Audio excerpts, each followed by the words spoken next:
So this is a huge tooltip, but basically it's supposed to be a slider, kind of like piety for Sunni. And then here we have secularism and fanaticism. And we're right in the middle right now. It's hard to tell we're right in the middle because there's no actual slider, but hey, you know what? They're working within the constraints of the game. So yes, multiple creators. There's lots of people involved on the mod team. It's not one dude. It's not one guy. Demian Sky made a bunch of videos about the progress of the mod recently, and he was kind of like leading the group for a while. I understand he had to step down due to some real life stuff recently, but it is a collaborative effort by a number of people. So you can't really say one person created it.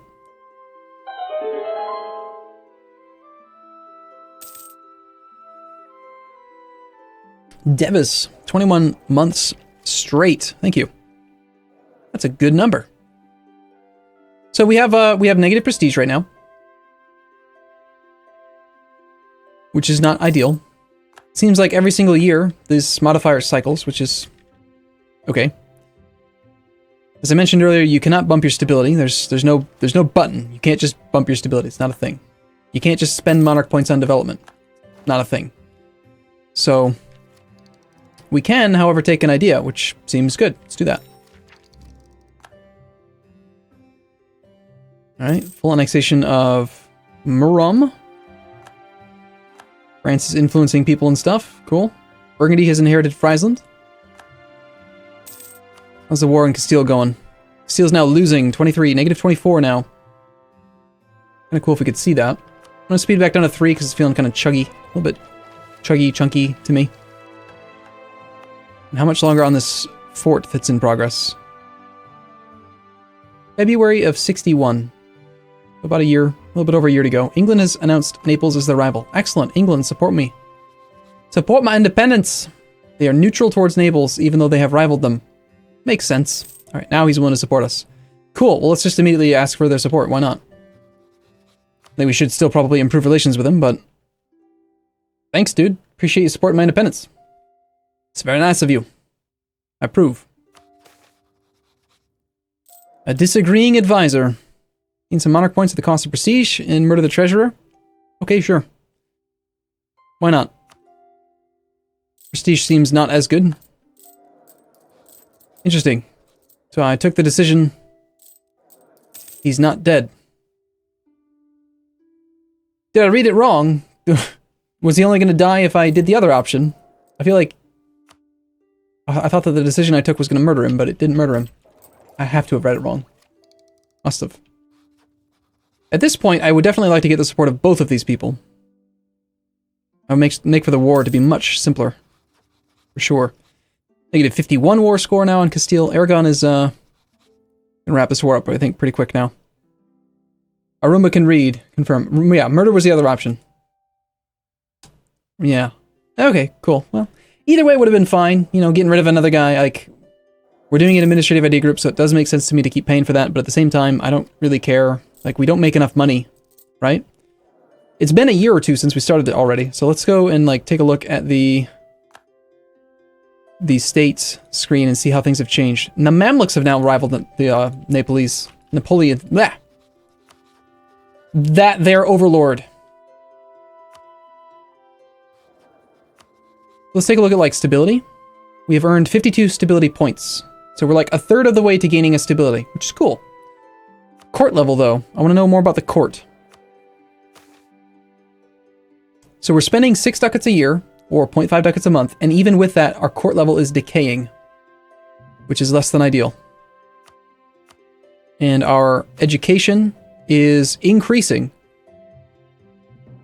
I've spent nothing, but we're getting better education. I would like to try educating the people better.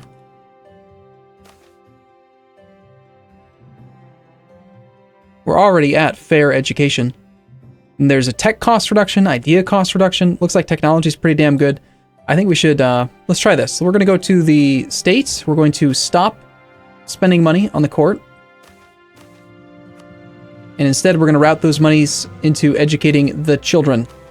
Think of the children. Let's see if we can afford a ducat a month. We'll lose a little bit of money. We could give them a one-time endowment, but I kind of like the idea of keeping some money on hand in case we really need it. I don't know the breakpoints yet, when we will actually, like, upgrade. But, considering we're at education level 44.8, and that gives us a score... Oh, wrong one. A score of 5. Do you suppose then, perhaps, that being at 40% puts you at 5, and maybe 50% puts you at 6? That kind of thing? Yeah, I think in general, I think most people would probably be able to determine that having high education is good. Right? It's England. 9,000! Bacon cheeseburger. Thank you for the resub.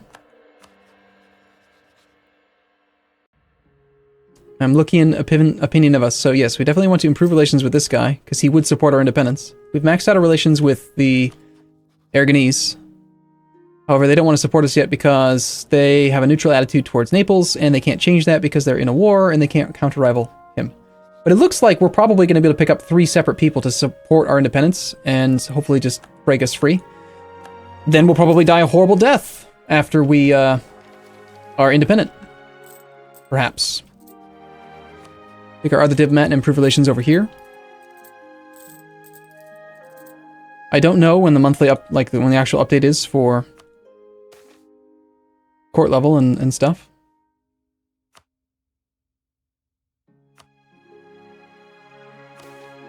No, not that one. I'm looking for education. I gotta like memorize where these things are. Okay, that was good. So it seems like maybe in June 1st, monthly, you know, biannual, or maybe it's July 1st. I don't know. Or is this a monthly thing? Let's just 46.971. This doesn't update dynamically, does it? So if it does, that'd be awesome. Why did you get rid of the nice Indian lady? She was distracting me too much. 46971. It did not update on the monthly tick. 46971. Let's try it again. 46971.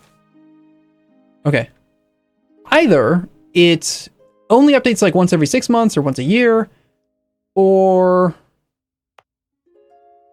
maybe it updates rarely. I'm not sure. But either way, we're increasing our overall education right now. 46.971. And we are pretty darn close, I think, to this next mission being done. We're going to have Fort is building February 1361. So we'll probably get an event in like 4 or 5 months. All right, Mamluks, how you feeling about supporting our independence? You're for it. Good. All right, there's the peace deal. Castile will give core Burgos, Rioja, Toledo, Zamora, Lorena, Lucena, and San Juan to Trastamara. This peace will cost Aragon 174 diplo points. End of the Castilian Civil War. The death of Pedro. Holy crap, what? Okay, so Trastamara is going to inherit Castile? But wasn't there a bunch of like stuff in the peace deal where Aragon gave land to Trastamara and now they're just going to turn around and inherit it? That seems kind of wasteful. Aragon just wasted a lot of diplo points then. Okay, that's fine. Whatever. Next month, rival Naples. Do it. Mamluks, support me. Come on, Aragon. Rival Naples. There you go. There you go. That's what I'm talking about. All right, Naples. For too long, you've been a bastard. We don't like you. We want our freedom. The Duke is dead. Our nation has a new ruler. Long live the Duke. Let us celebrate the upcoming reign. But what shall we organize? Provence receives mourning our late monarch. National unrest goes up. Stability cost goes up. Our personal union has abandoned. Oh. Well. I guess we don't have to worry about our independence war. Okay, so we can do... I mean, that is... What? I mean, he did have negative prestige. Looks like we're independent now. I'm guessing all these relationships are going to go away soon.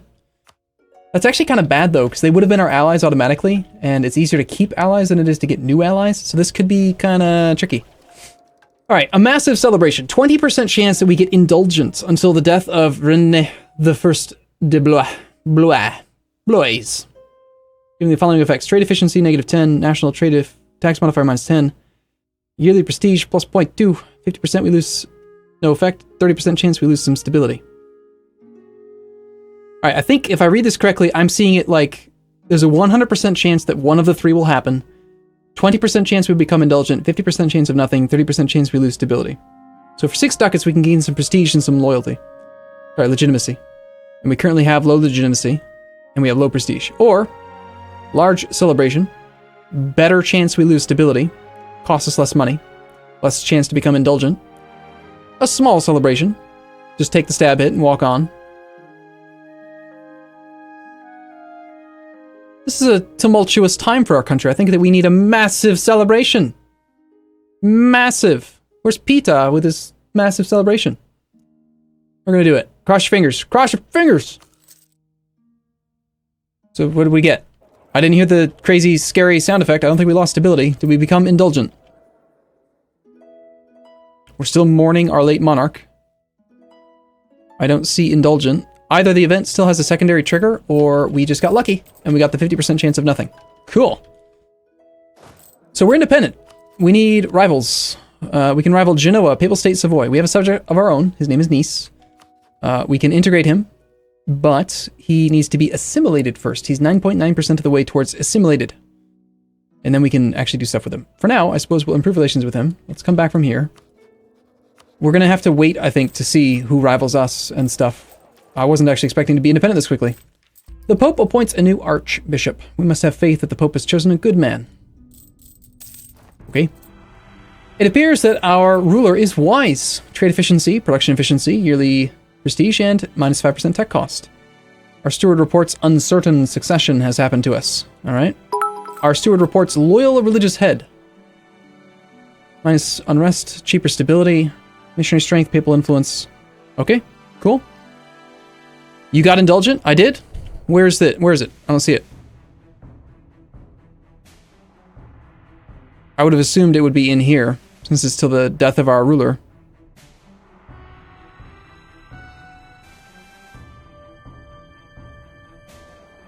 How do you know that we got indulgent? I don't see it. There he is. There's Pita. Anyway, let's finish fortifying this thing. Let's wait and see who wants to be our friends. We'll use the diplomatic map mode thing to get diplomat back here for a second. And who wants to be our buddy? We have 10 potential allies. We have 6 relationship slots available. If you're wondering why we have 6, it's because we have a base value of 2. We're Catholic. We have an impressive court. Over 9,000! Shenix site. No! 9-month resub. Thank you, Pita. Despite the Shenix site. That was a dig, wasn't it? Anyway, so being Catholic gives us more relationship slots, and then apparently we just get +2 for vassal upkeep. Just because reasons. So, Gorizia is over here. We need to decide who we hate. So let's do that first. Who do we hate? Papal State's probably a bad rival. Genoa. Well, he borders us. He has only 1 ally. Seems like a pretty reasonable person to attack. Let's try rivaling Genoa. Well, first, let's assess who hates him. Savoy, Pisa, and Venice all hate him. Can we get an alliance with Savoy? He has -13 reasons because we're playing on very hard difficulty. Of course. I mean, that's just what you do. Let's improve relations with Savoy. Let's go ahead and rival Genoa.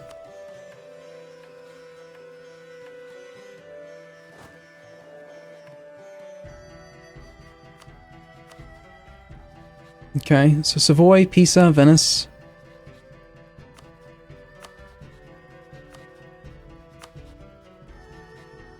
A lot of these nations are very close to accepting an alliance. I think we pick up a few of those. We have been warned not to go to war with any countries. We naturally dismiss their upstart ambassadors for such a ridiculous slight on our majesty. So we've been warned by the French. Don't attack anyone that borders them. Alright. Well, it's just lucky that I was planning on expanding to the east then, wasn't it? Should get a claim on this guy. Nice wants to become a march. I'd say no. As the ruler of a Catholic nation, the Duke earned his legitimacy from his faith. There was, however, a great difference between a ruler who truly believed and one who simply went through the motions. The new Duke is a cynic, putting on a show for the superstitious peasants, but privately condemning religion. We lose piety.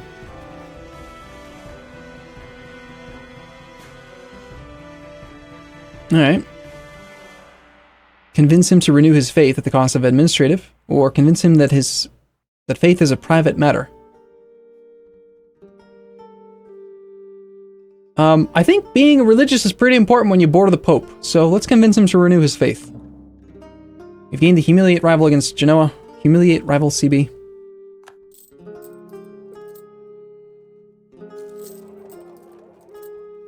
Alright. We have a modifier here, personal union on monarch death. When we die, we will have a personal union under Brittany. Cool. What is the actual cost these days to fabricate a claim? What? A claim is 90 spy network strength. Holy smokes, that's expensive. I did not expect it to be so difficult. Alright, out of curiosity, if we were to...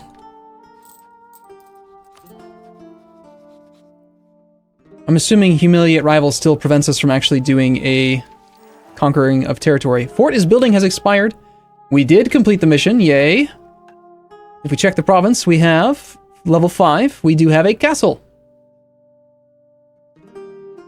Cool. Sweet. So apparently that is what that building is called. Even though it's local fortifications 2, it is called a castle. Excellent. The rival of a rival. This is a great mission in vanilla and in this one as well. I am so glad to be playing it. Who's a house? Thank you. Let's make Mr. Venice like us. I think this is a great mission. Assuming Venice is over here. Yes, he is. He's got a new color, which is confusing. A brand new sub. I have to manually say I sub now with Twitch. Yeah. With Twitch Prime, you have to manually sub every month. It's not automatic. So basically you're saying it's going to take me a long, long time to get a claim on Genoa. Well, he owns a lot of land, though. Mamluks have declared war on Banu Rasi. Alright, cool.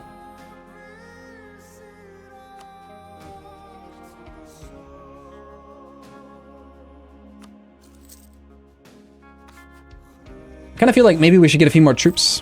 Nay? Yes? Let's go check out our education level. Damn, it's still 46.971. I want my education. I want my kids to know how to learn how to read good. HRE provinces cost more? Is that why it's so expensive? I didn't see anything in the tooltip about why it would cost so much. Could it be that it's not part of the HRE? So that's not a good argument. I wonder if is it... He's my rival already, so if there was any reduction to cost from rivalry, he would assume it'd already be applied. Seems like a lot. Oh, you think that the fact that I don't border it could be a factor? Well, the fact that I'm even allowed to fabricate on him in the first place... Actually, hold on. Has no possible province... Yeah, I can't fabricate on him, can I? Well, I had thought that little tiny dot there meant that I could do it, but yeah, I can't reach him. Perhaps that is why. Well, let's use our diplomatic feedback map mode to tell our subject that we want him to fabricate a claim then. Maybe he'll do it. Unfortunately, that means that I am completely prevented from declaring any wars whatsoever, because if I attack anyone, France will defend them. And the only other people that border me are the Pope and one of the French subjects. Well, let's find the enemies of France. See if they want to be friends.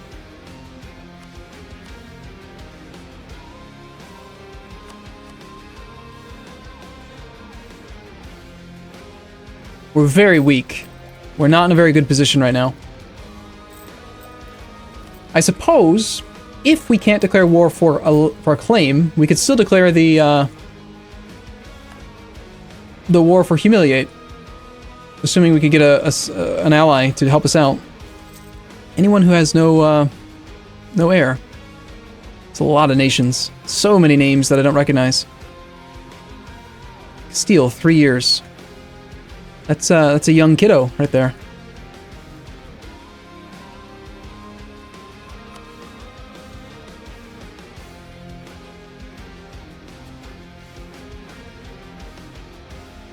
All right, we have enemy of enemy.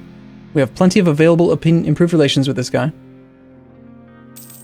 There's that annual tick. Maybe that's an indicator that the annual tick has just happened. I mean, if we go check the thing again.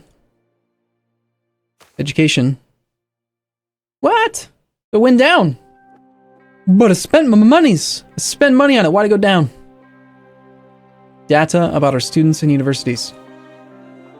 National Education Multiplier. Sponsored domestic students.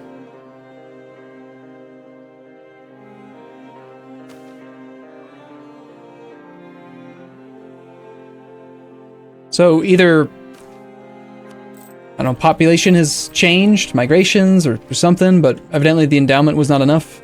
You know what it might be? It might be that we're no longer a subject nation, which could affect things. A 000 Castile, yeah.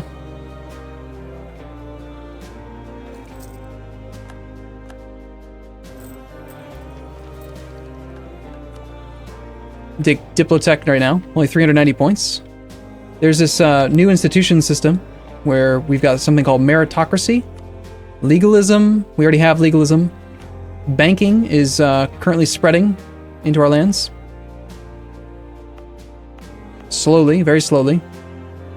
It's not currently applying a penalty to taking tech, though. I think we take the tech.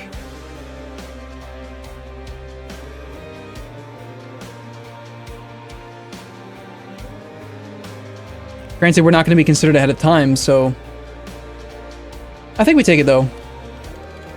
If our education level is going to continue to decay, we might as well take it now before the education level gets worse. Besides, when I see 370, to me that's a good price. Compared to vanilla, 600. I'll need more experience with the mod to know for sure, but anyway, let's come back from England for a moment. There are a number of policies we could be using right now. We could have fewer relationships. We could spend military points to gain cheaper stability cost. Granted, we got lucky. We didn't take a stab hit on succession, so that's nice. We could take a money hit, financial hit, and administrative points to lower stability cost. Actually, out of curiosity, shouldn't we be getting close? 65 out of 150 right now.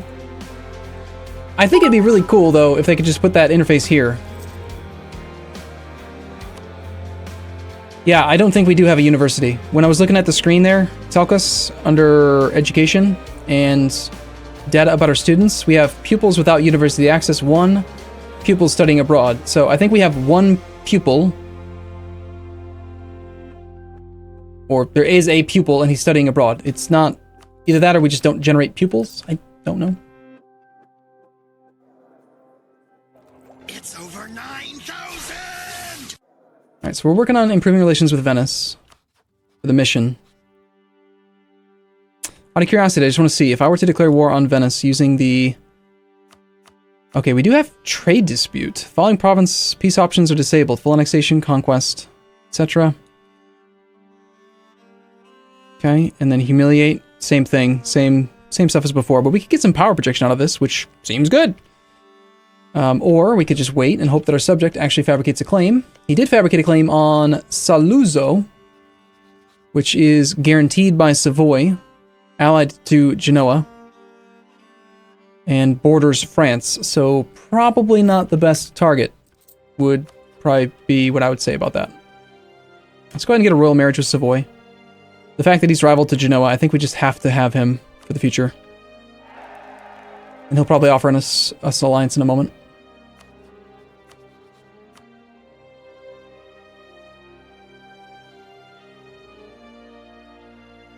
Okay.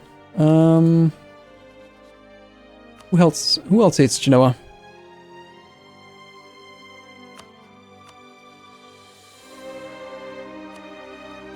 I mean, we have all these relationship slots, I just want to use them.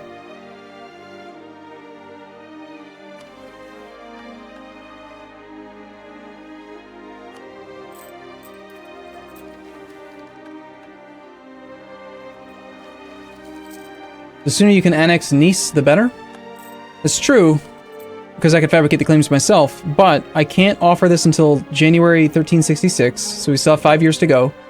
And also, they are only 9.9% assimilated. To annex a vassal, you will need to centralize your nation and wait for the assimilation process to be over. Let's go take a look at that. There's a decision you can take called...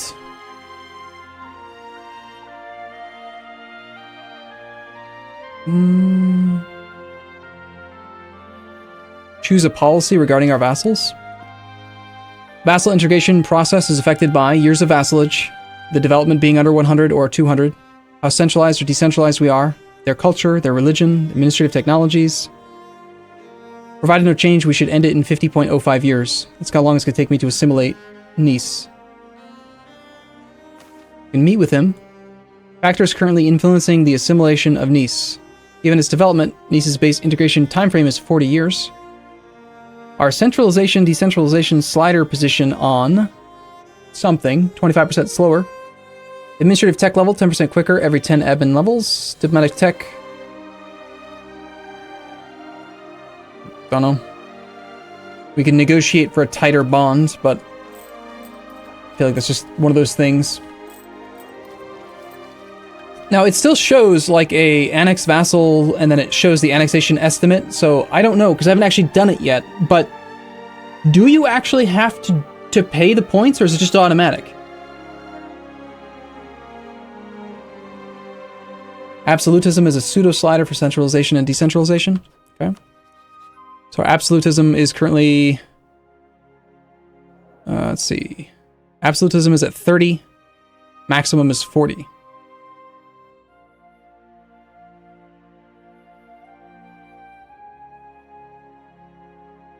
Okay, cool.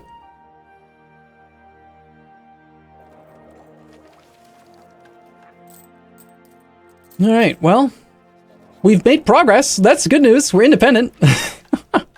Broken free from the massively mean overlord of Naples.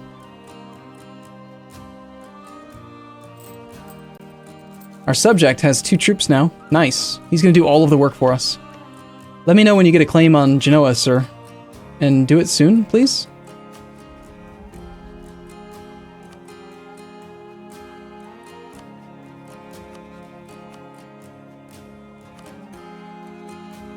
And even if we can't declare, like, a war for conquest, I do think I want to try to declare a war of some kind soon, one way or another. Alright, expanded bureaucracy. Military tech cost reduction. Sweet! Okay, at first I saw that and I was like, really kind of worried that I just messed up on my Diplotech. Empire of Romans has been white-pieced. That means we can take military tech for 407. All commoners banned from officer corps. Alright, let's see if I can figure out what that one is. Mudgy Fudgy. Alright, that's going to be a privilege of the greater nobles would be my guess. Let's assess them. List their stuff. Something about commoners. Exclude most commoners from the cabinet. Nope, that's not it. That's advisor costs.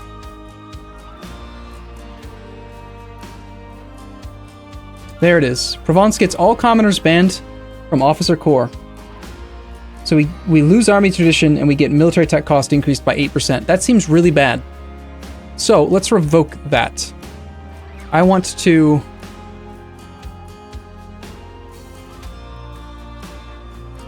Okay, we need stability.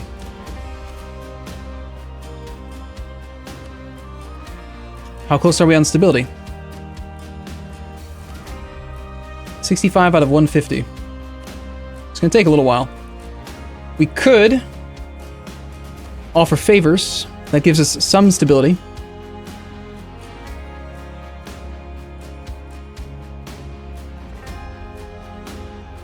Favors, I think, are more appealing to me than permanent privileges. Because think about, I mean, look at how hard it is just to revoke one. How significant would 3% corruption be? We're already at 2.3. Doesn't really seem like a big deal. You can't keep it at 0. It's just not something you can do in this patch, in this mod. We get it from anyone else. Inflation, corruption.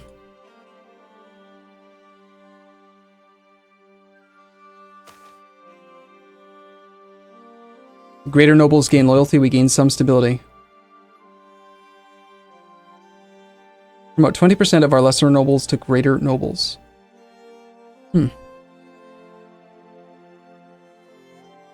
Seems fine. Many of our lesser nobles have gradually grown in power and will now upgrade to greater nobles. If we choose, we can take a walking tour of the new provinces in which the lesser nobles have promoted, or we can not be bothered. Yeah, just fast option. I don't want to wait.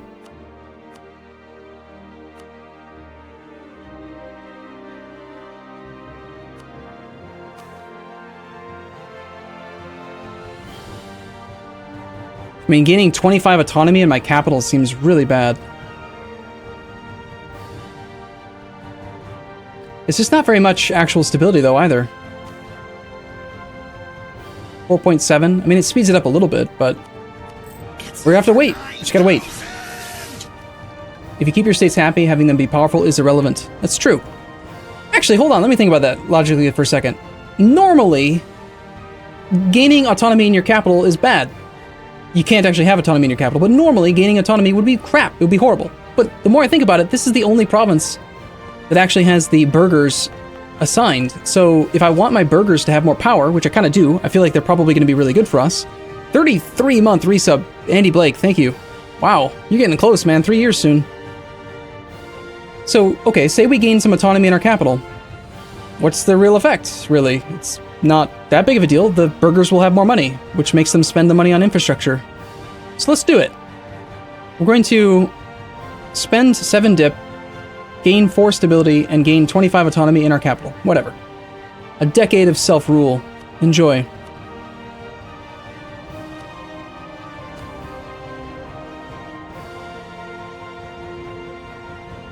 And we will present a magnificent gift to them. Some dip, some cash, no big deal. Greater nobles, like me, I've given you a gift. A gift of greatness. And we are now at 76.05. Still not very close.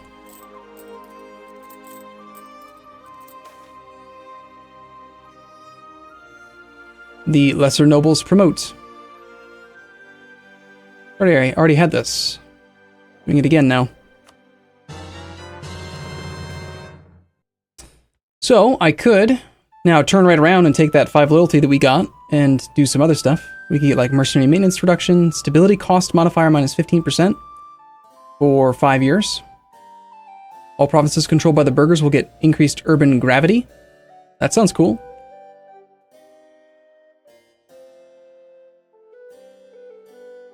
Or we could just save it for a rainy day. Oh, cool. Okay, earlier when I was looking at the hire a general from the greater nobles, it was only 15 tradition. I don't know what's changed, but now, perhaps because of their loyalty, or maybe they have more influence, but now it's a general with 25 tradition, which is significantly better. I'm kind of tempted, since we've already taken tech, to do this. Let's do, That's right, that's how we got here, is I wanted to consider revoking that all commoners banned. Let's turn on these policies. Let's take, like, minor state reforms and aggressive policing to try to reduce the stability cost modifier. It's going to be a 10-year policy.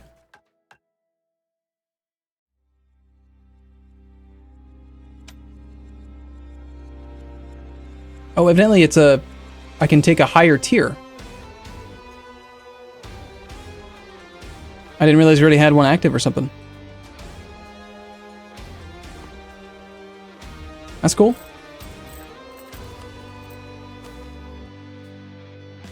Now we have 91.05. Well, we're 3 years away from positive 1 stability anyway. Avignon is pretty rich in previous versions of the mod. Grabbing it could be great when the Pope moves to Rome after the schism. Okay. Well, if the Pope doesn't live in Avignon, I would love to take that land. I can't take that land, though, if the French are threatening me. And they are right now.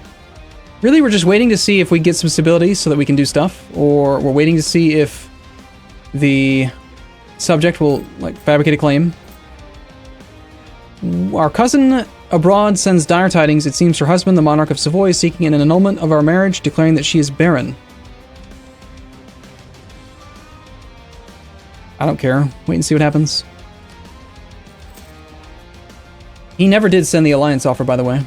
So I guess we'll do that ourselves before he decides that he doesn't like us anymore.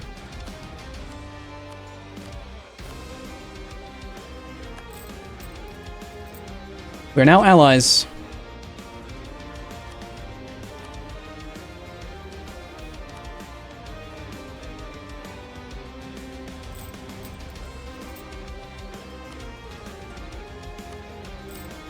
About to finish our mission.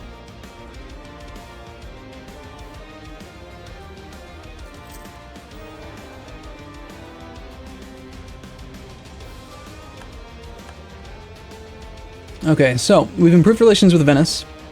How does Venice feel about an alliance? An alliance these days. Negative 13 reasons. It's tricky. I can't actually really improve relations with him much else beyond what we've already done.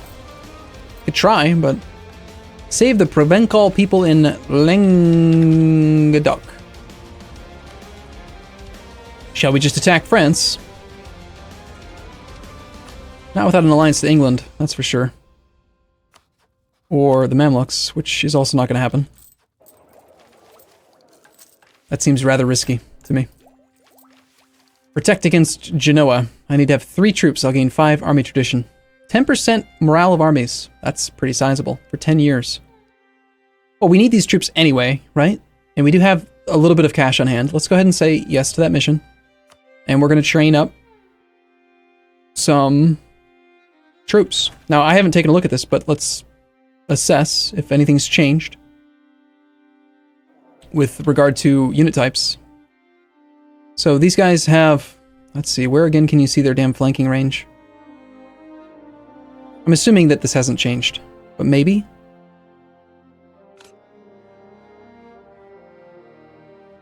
Flanking range of 1. Default flanking range of 2. We've got 1, 2, 6 pips on the cav versus 6 pips right now on the infantry. So the only advantage to the cav is just flanking range right now, if you count total pips, and then of course the damage multiplier. Which is huge. Yeah, they do 3 times as much damage right now. Do we have a percentage of troops thing? 50%? I'm looking at the cost and thinking that they actually look pretty reasonable. They're only a little tiny bit more expensive to maintain, and they are pretty damn powerful. I mean, it seems strong. Then again, we're so weak that I'm not going to do it. I'm going to try regular infantry. Let's just play it safe. Keep it simple, salesman, right? Global settler increase. Because we're colonizing so much right now. Looks like we'll have to dial back the education support.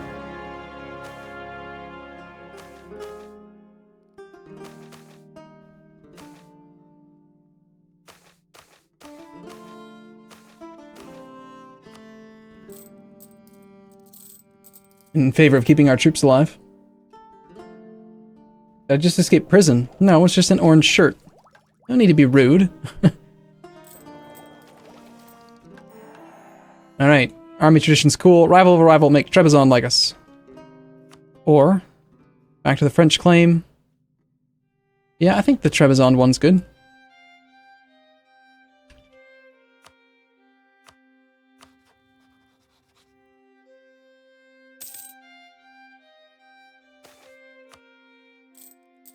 Our marriage was annulled. After consultation with the Holy Father over our royal marriage with Savoy, the marriage has been declared to be invalid by dint of barrenness. So we lose legitimacy, prestige, our opinion goes down, our royal marriage is ended, and we get the press our relatives' claims CB on Savoy. Curious. This is a new CB to me. I don't know what that means. Let's find out. It's been 1 year. Where should I send your clock? My clock. I've gained a CB against him, but he's my ally. And now he immediately turns around and wants a new royal marriage. Logical.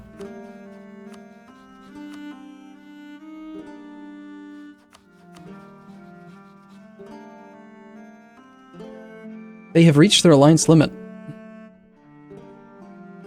So 2 allies is his alliance limit? Really?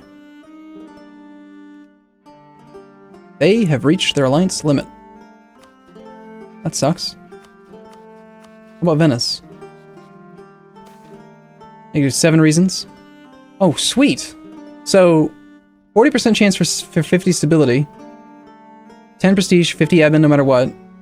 The 40% chance for 50 stability, please? Yes. Did it work? Did we get it? We did not get it. Damn! 40% of the time, it's supposed to happen every time.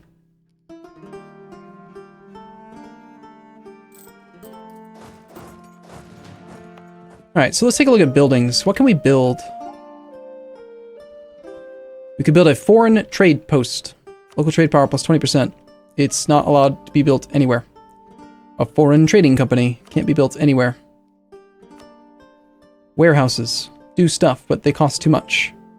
We could build a cathedral. What are the effects of a cathedral? Just reduced unrest. Okay. Upgrade roads. Upon selecting this option, a menu will appear. Okay, what do roads do? Construct roads in this province. What about this province? Okay. You have approached the locals about the prospect of improving the road system in Forcalquir. Roads are very expensive, but with prudent oversight and proper marshalling of various resources, we can defray much of the cost.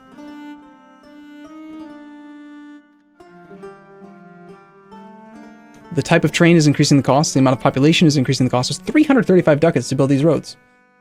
Also, I wanted to check. Okay, the only fort we can actually mothball is our capital, because I upgraded it. And I think that's only going to save me, like, 0.1 ducats a month. So I think we're probably better off just keeping it.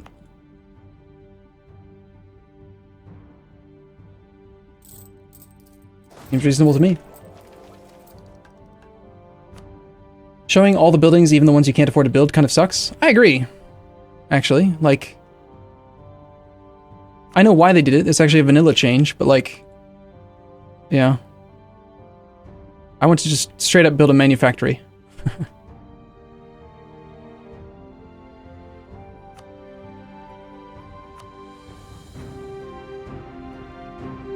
A bank. That would be good. Stock exchange. Requirements for stock exchange. 5,000 ducats.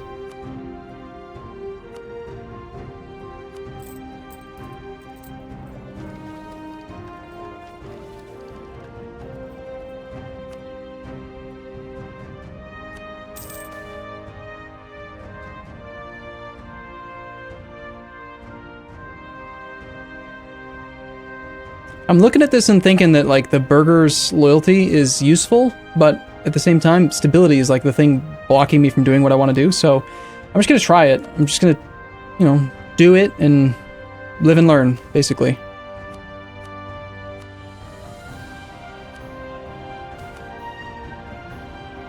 Alright, so we're only at 91.05. I had assumed when I see things like -% stock costs that it was going to, like, reduce the stability increase threshold, but it doesn't seem to be doing it. It seems like it's only giving me an increase to my yearly multiplier, which, while that's good, it would honestly be better if the stability increase threshold was updating dynamically. Oh great, France is claiming Castile. That's going to work out great for me.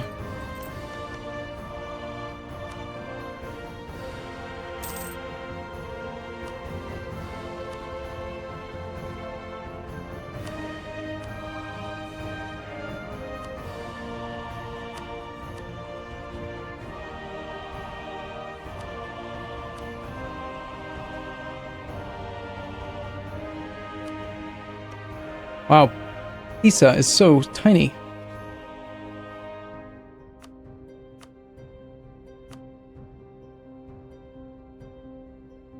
-4 reasons for an alliance with Trier, except that many of these have actually reached their alliance limit and aren't real candidates. Yep, they have reached their alliance limit. This whole alliance limit thing is new to me. How is the mod running compared to vanilla? Slower, but playable. Definitely playable. I don't know what it's going to be like when we get much, much farther along into the campaign.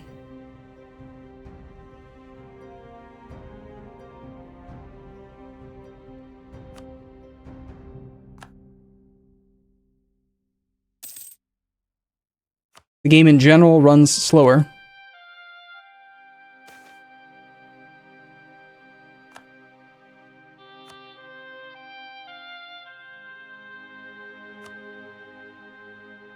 Apparently we have a little tiny guy down here that wants to be friends. That's cool. I'll take it. Any ally is better than no ally when you have spare relationship slots. Nice. Burger loyalty improves. A favorable combination of minor positive events have bolstered the loyalty of our burgers. Sweet. 8.1 stability. Yeah! These gains to stability and loyalty are multiplied by 21.4% due to our current court level. Cool. Sounds good.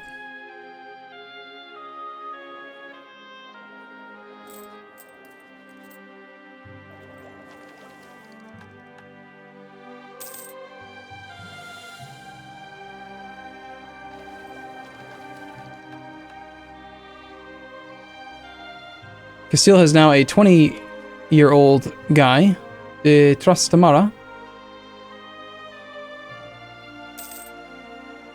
He's not interested in being our ally, but a royal marriage. Now he's got royal marriages with nations with much, much more development than I have.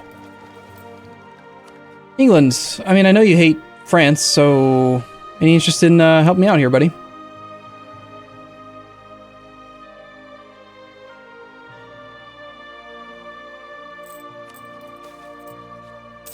Seeing the real you. A noble. Strong claim. 225. It's not bad. It's 9 monarch points right down the middle. Strong claim. Seems good. We take it. Everlasting friendship. William. And Charlotte. So, do we take this ally just for the sake of having an ally? He's got no rivals. I'm assuming that Aragon... Yeah, Aragon has a claim on him, so if we ally him... Aragon turns around and attacks him, we have to defend him. That'd be bad. But I'm not really seeing any other people that want to be friends right now. Lucca. But they've reached their limit. This whole alliance limit thing. It's very limiting.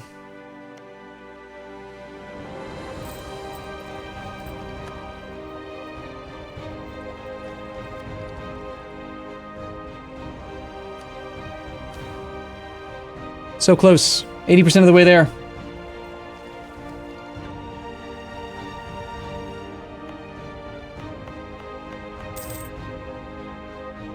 We have lost the effects of uncertain succession. Well, that's good.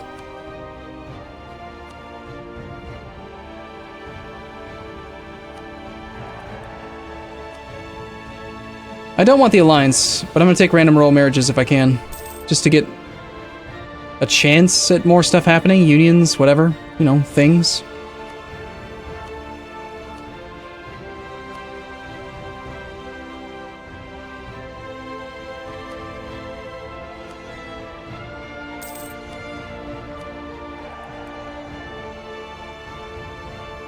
Like, they're at their alliance limit, but if I get a royal marriage, then maybe? Maybe the next time something changes, they'll actually take the alliance? I don't know.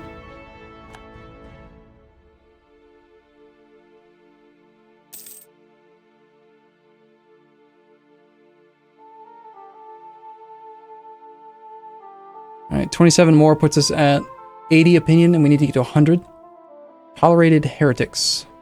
How are we going to get that last little bit of monarch points, or last little bit of opinion with this guy? 553. Why can't I have that?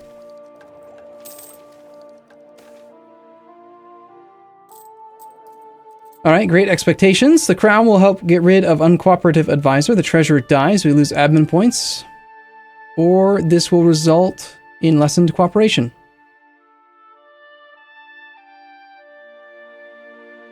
Denmark has a personal union over Sweden.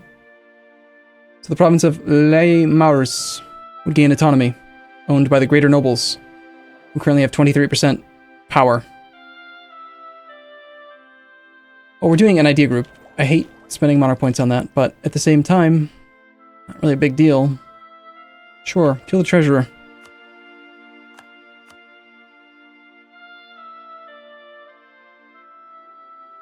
Besides, we can buy an inflation reduction guy. Which would be swell, because I sold my ships and I have like 1 point something inflation.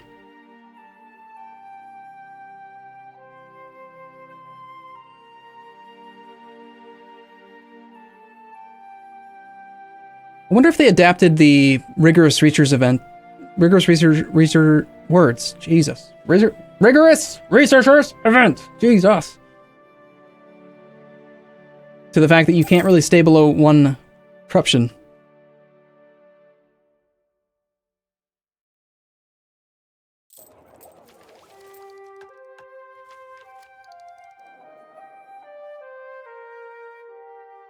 My Duke, the Pope, has excommunicated the ruler of Navarre. I want to attack France.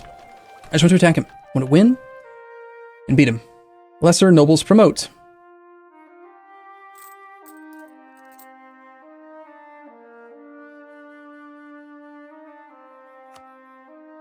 I feel like that keeps firing like every 6 months.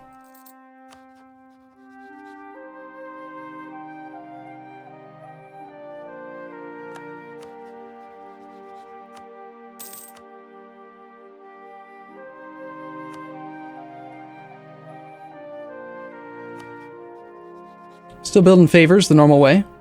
Once every 2 years with that guy. My subject is a little bastard. Stupid diplomat won't spy on the stuff that I want him to spy on.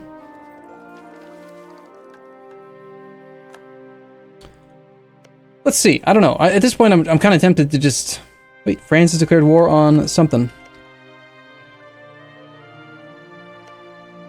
This weird, shattered province that's, like, all over the place. What a weird province.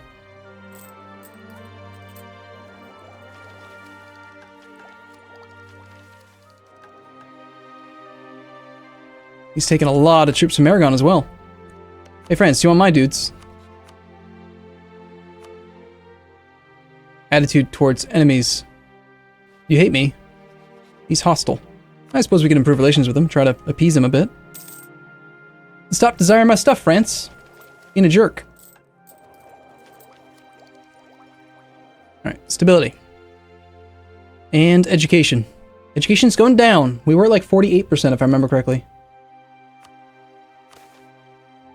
And we are so close to being able to revoke the things that I can then take the military attack without paying extra points.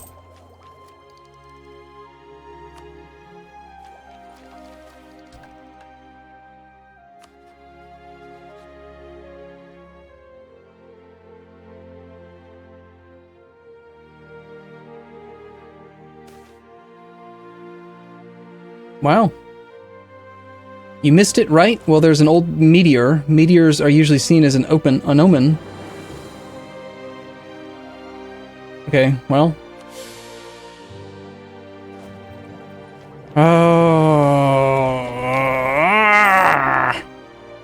Stupid game. Game, why are you doing this to me, huh? We were so close. We were so close. We were like 9 points away. And you give me a 25% chance you're gonna take away my stab? Come on. That is just not nice at all. It's like next level trolling right there.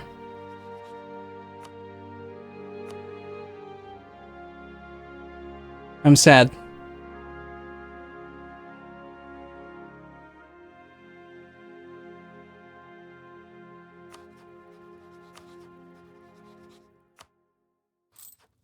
I guess we improve relations with our neighbors. Yeah, I'll get a stab back, but that's not gonna do anything. I needed to be at +1 stability because I was gonna try to do this revoke privileges peacefully thing, and I'm gonna get to 0. So again, now I'm another 150 points away from being able to do anything. It's just a dick move on the game's part. Don't appreciate it at all. Also, in hindsight, if I could do this over again, I would not take this, because the stability cost modifier, it doesn't do what I expected. I thought it was going to lower the cost. It says, literally, stability cost multiplier. Stability increase threshold. Well, good news is that it is less to get to 100. sorry, to get back to 0 than it is to get to +1, but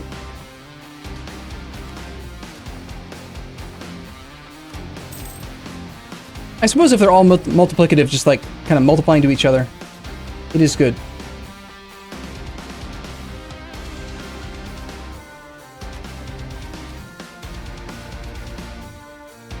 Our court is getting worse. Our court level was at level 4. We were 4, 4, 5. Now we're at 4, 3, 5. So the fact that I'm not spending money on the court is not good. But I'm spending money on the church, or the education too, and that's not making any difference. Timber management.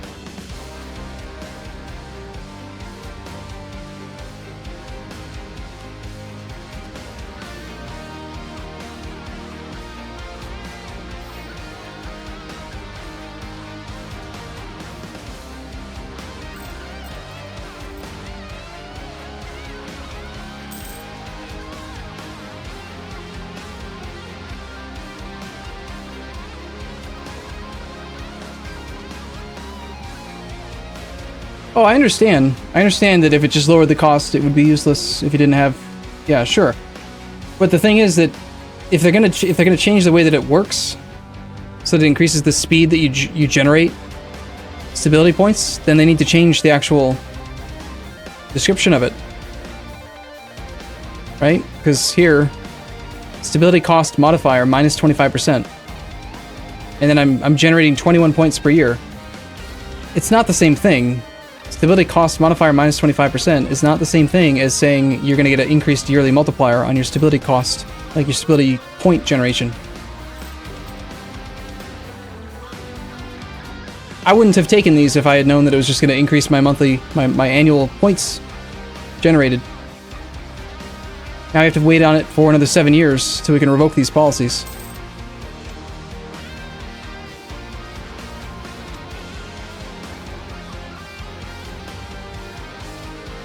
Alright, just do the damn thorough option and stop bugging me about this event. I think what it might be is, I don't know, we do have a province with lesser nobles. I don't know why that keeps firing over and over again.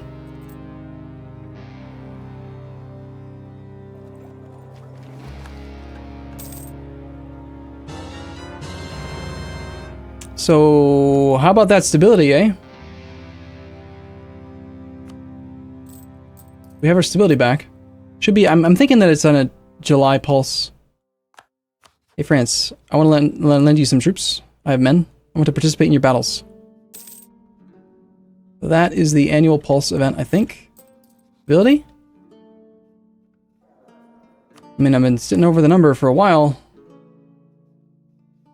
Come on. This is painful. The effects of our current stability. I have 4 unrest from -1 stability. It's really bad.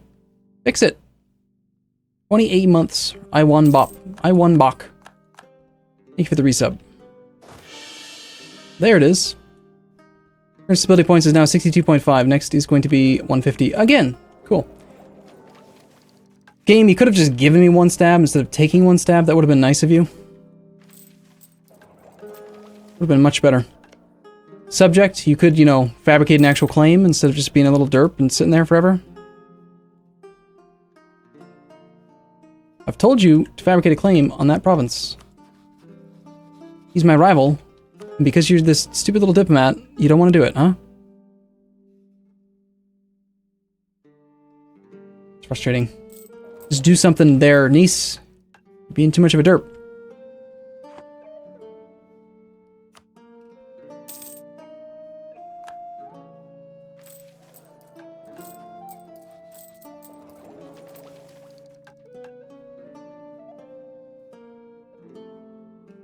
Donate state lands to the church. Lose money, gain prestige and legitimacy. Gain church influence and piety.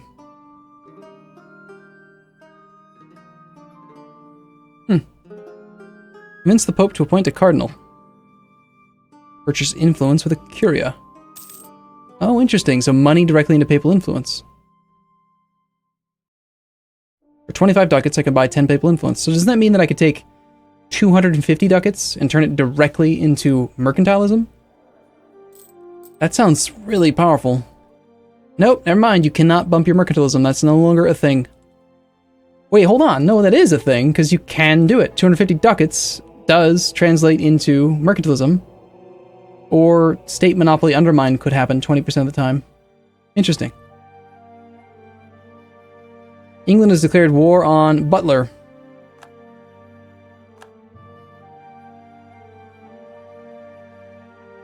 Shall we use the diplomatic insult CB against the Pope Man? I'm pretty sure if I were to attack Mr. Pope Man, that France would be all like, that's not allowed. Kick my butt.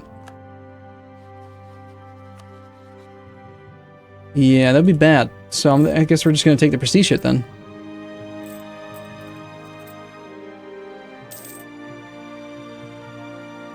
The papal interactions become weaker?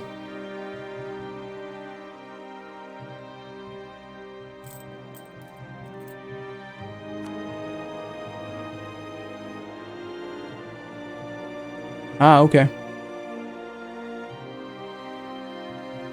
Oh, in order to avoid playing favorites, the Pope will only respond to this request once in a generation for each country. Ottomans have rivaled Naples. Cool. Doesn't really affect me. We're still trying to appease France so that he'll let us lend him troops so that we can make some money or something while we wait. Maybe he'll stop warning us. It'd be nice. Maybe our idiot subject will stop being an idiot and fabricate a claim on Genoa. We can actually declare a war. I just loathe... This is a vanilla thing, too. I just loathe the diplomat personality. Like, stop being a little loser and do what I tell you to do. Fabricate claims.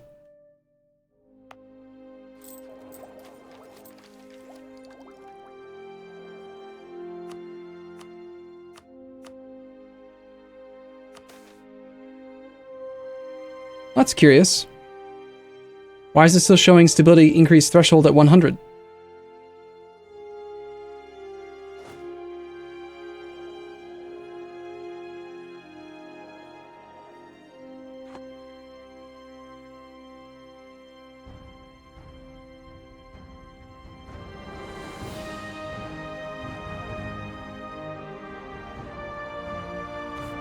I thought earlier I saw it say 150.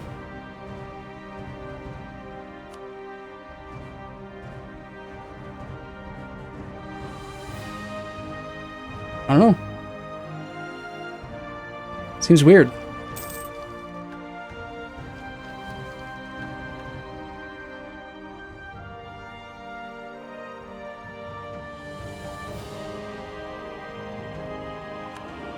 Flanders has rivaled me.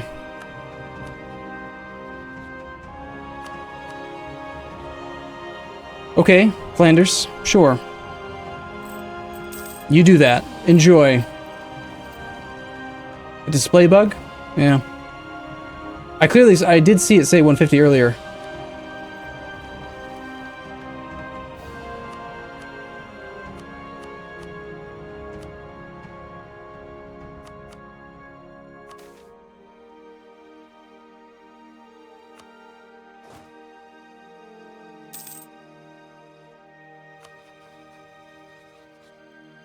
So, how hard would it be to actually beat Genoa in a war?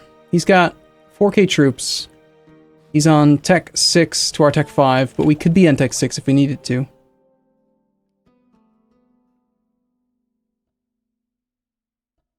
You can keep up to 1,845 points. Wow. That's a lot. A lot of stored points. I'm still hoping. I'm just hoping that I can actually revoke that Greater Nobles thing to reduce military tech, because that seems like a really bad one. I'd like to get rid of it.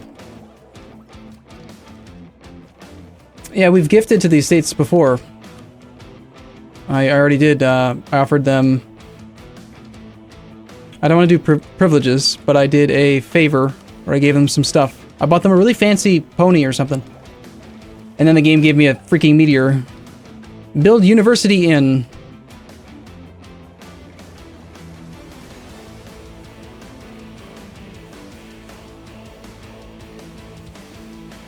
Alright. Oh, local university, renowned university, or world famous university in the province of.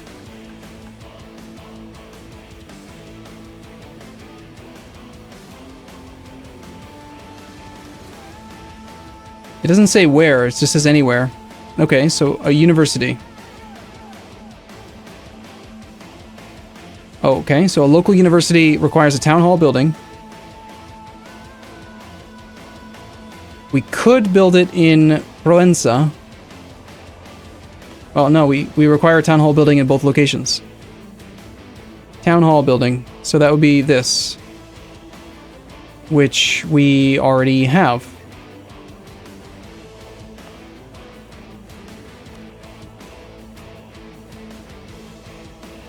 And we have a town hall.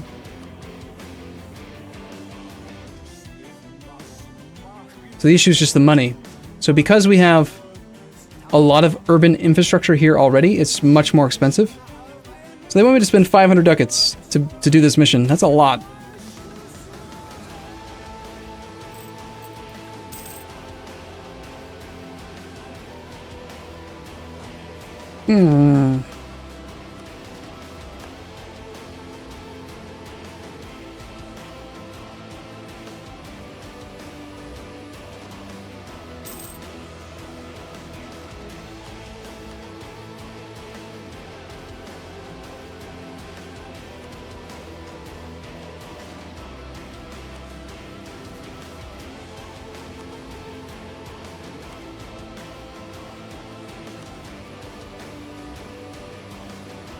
I'm tempted to keep on upgrading these things.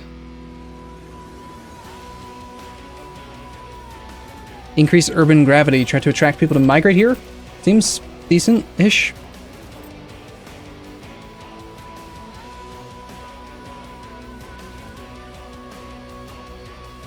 Yeah, I could build it in the other provinces for half price. The problem is that I lack the requisite building to do so. Like, in order to build it here, I first have to spend 284 gold to build the town hall. So it's not really an option. Alright, France is now friendly toward me, which is funny. They've reached their alliance limit, but they're no longer hostile. Maybe they'll stop rivaling or stop warning me soon. The warning... it doesn't say... Okay. This warning is valid till 1381. It's a long time. Maybe he'll accept my condottieri now? He would dismiss the troops. Oh, he's already at peace. Gotcha. Well, he's friendly now. Yeah, we're barely making any money. I'm also pushing the country quite a bit by having the advisors. Don't think we really need this guy anymore. I tried taking him at the beginning of the game to try to, like, sell the ships for more, but... Diplo points... Oh no. Banking is not yet embraced. Starting to get more expensive.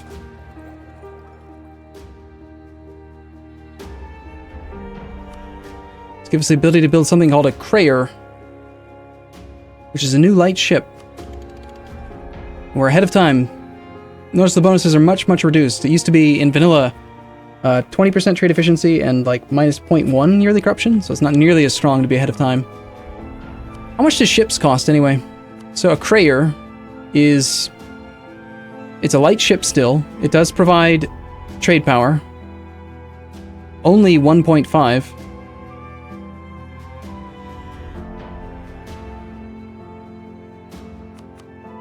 Wait, really?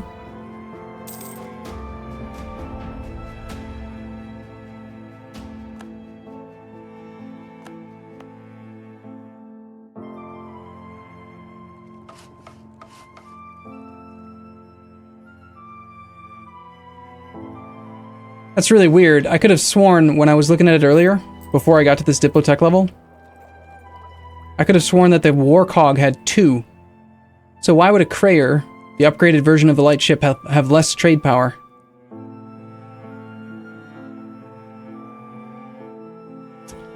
Seems weird.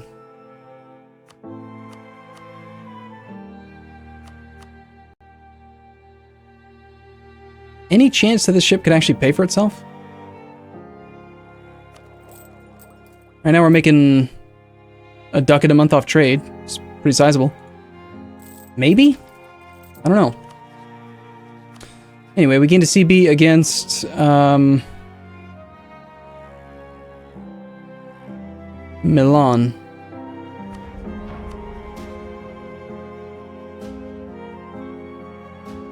I don't think that's a war I can win. Not yet, at least.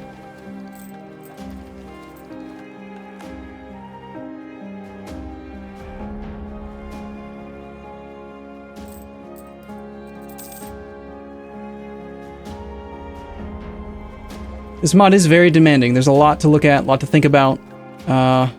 It kind of, in some ways, though, almost like takes your hands out of some of the nitty-gritty. It adds so much more nitty-gritty, but at the same time, like, you have less that you have to really worry about.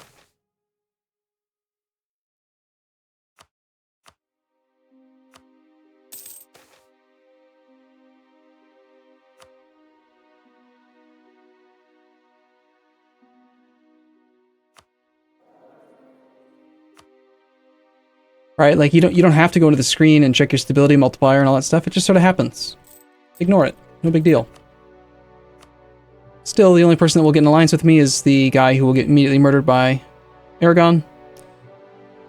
So that's not ideal.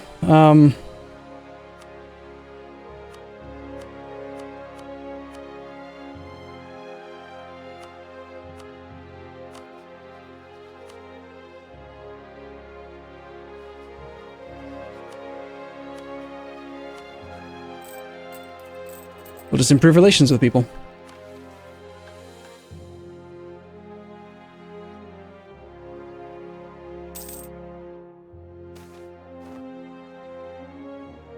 Marital bliss. Skill 2, half-price advisor. He is a... I don't recognize the name. Trader? Trader. Okay, so he'd be in here. They've changed a lot of the multipliers and modifiers and stuff, so I don't recognize it. There's a collector. It's new to me. I think we don't take it because I can't afford it. I couldn't afford a half-price advisor if I wanted to. So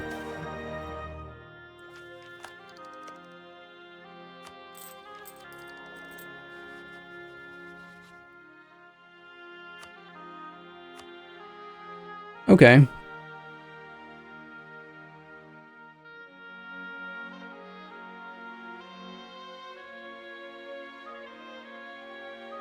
So we have two new guys who would accept alliances. We've got Trent and Hohenzollern. I don't know. I mean, getting involved in a war or any war sounds more interesting to me right now than just not being involved in any. So I think we just pick up a bunch of alliances up to our relationship limit and see what happens. If they call us into some wars, then whatever. We'll do that. Sounds fun. Except not that little tiny guy living on the island. That seems like a suicide mission.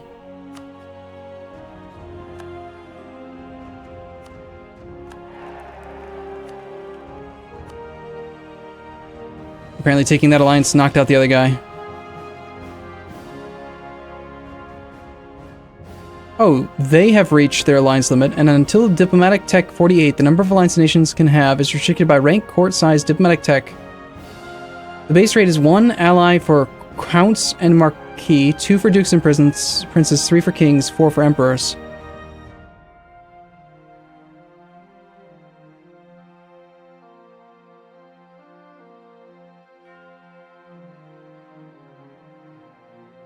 Interesting, so I am now at my alliance limit. I didn't realize that was going to happen. That explains why the AI keeps on getting the limit too. How about that stability, eh? Not even close.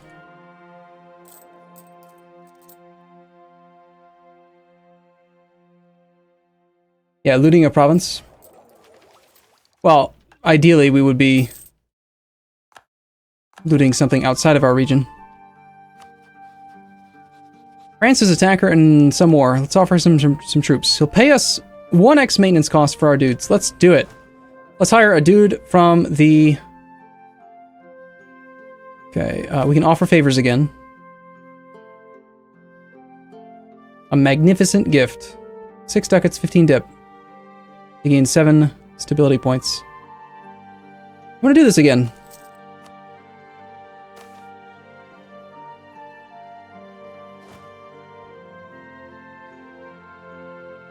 And I'm gonna use their general.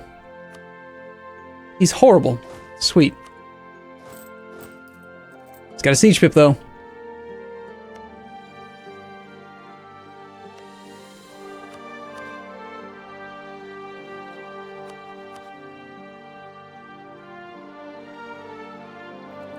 Okay, and can we take tech? I'm giving up on the idea that we're gonna get this tech discount, so let's just take it now.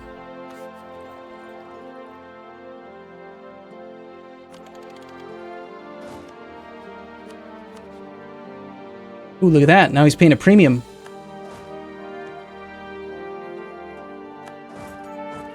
Alright, France, what do you got? Who are you fighting? Let's do this. Oh, that's a lot of dudes. Yikes.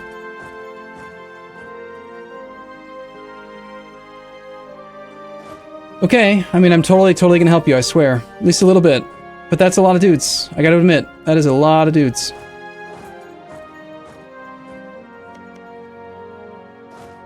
France, what have you done? At war against Cleves, Bohemia, Hungary, Croatia, Moravia, Glaugau, Legnica, Oels, Opol. It's a lot of nations you've elected to fight there, France. I regret my decision immediately.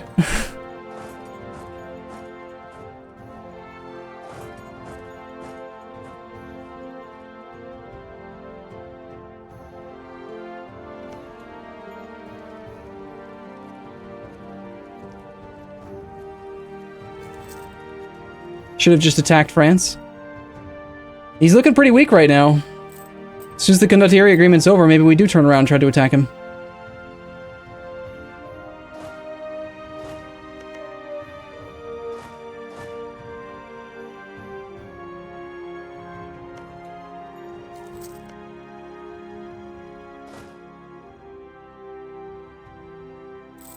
Butler has accepted peace with England.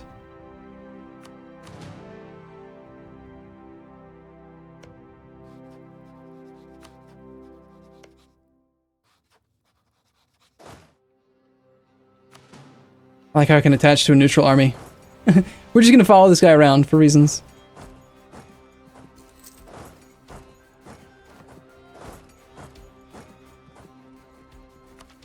Alright, next idea.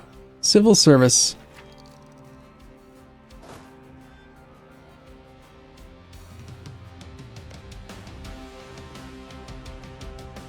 I mean, we could try to just path over here and attack.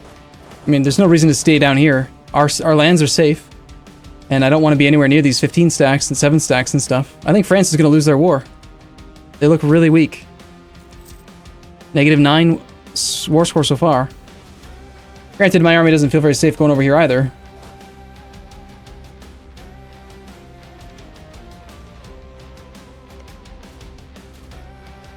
So we could try to participate in that, or we could bypass it.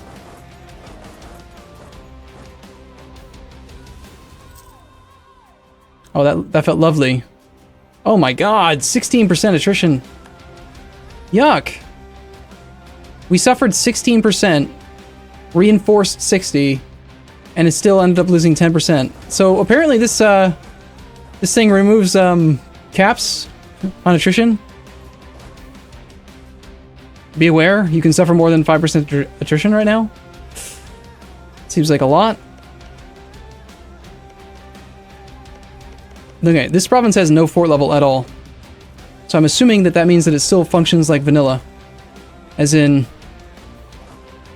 we will take 1 month. 100% it will fall within 15 March. So yeah, it looks like we're going to suffer another attrition tick.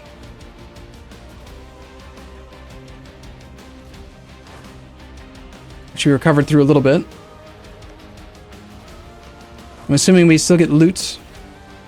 Wow, okay, actually, in vanilla, you only get 0.1 infantry loot, and like 0.3 for cavalry and 0.05 for artillery. And it looks like in this mod, we're getting like up to 0.5 per infantry. Maybe not quite that much, hold on. We've taken some losses, so 2.79 divided by 0.45.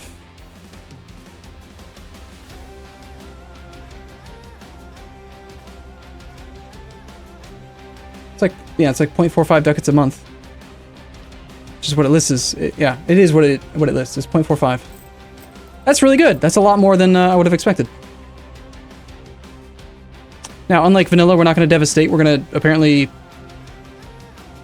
loot. But it's kind of weird because I'm not using a... I'm not actually in the war, so I have like no loot policy. I've seen that before. I think the issue is that I'm...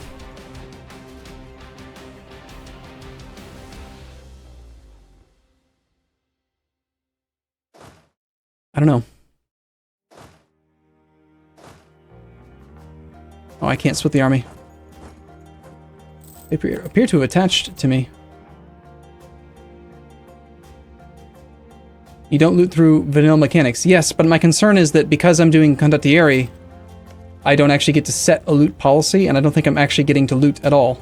So, let's wait and see. Like, last month...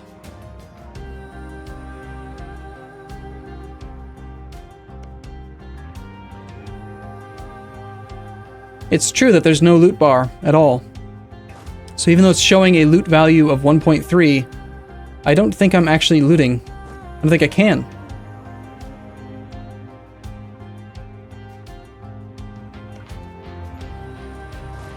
Which means condottieri are kind of crap.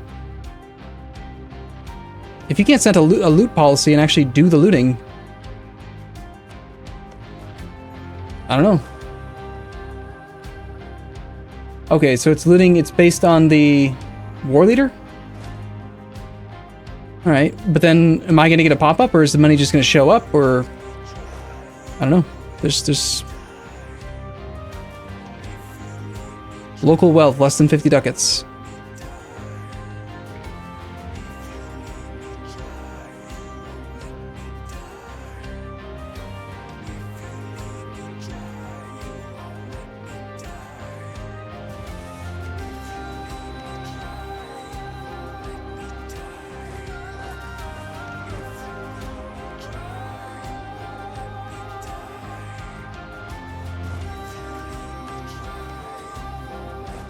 Oh, that's bad.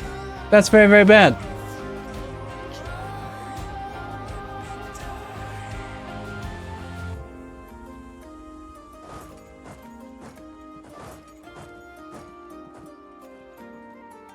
Can I get out of here, please? Well, that's weird. I actually got a pop-up saying we have engaged the army. I didn't. Wasn't me. I'm leaving. I'm out of here. Screw this noise. Have fun there, Hungary.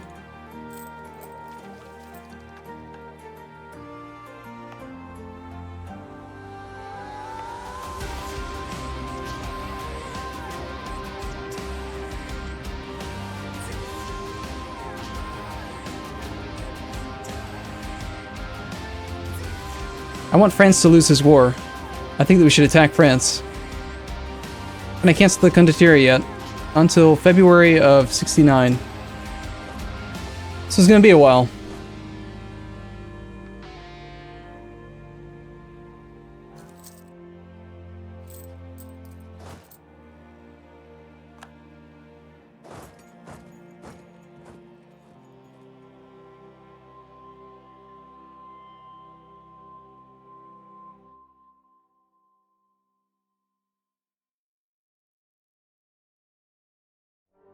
Piggy back. We need a claim on France.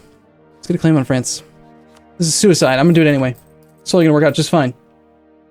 Looting in M&T works like looting with boats in CK2. Yeah, I know you have to bring your troops back to the land. So are you saying that maybe somewhere the troops have loot stored and I just can't see it? And if I bring them back to my own land, we'll get some money? Maybe? Hopefully, let's find out. Let's come home. Nope. I think condottieri are different. I think that they don't work quite the same, or... I think condottieri are bad. We shouldn't do them.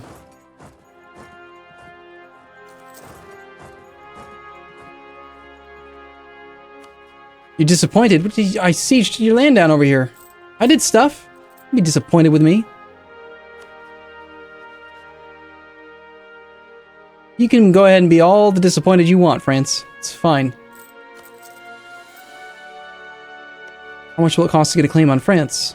90. It's still 90. It's just really, really expensive to fabricate claims. My god. It takes years worth of effort to actually do it.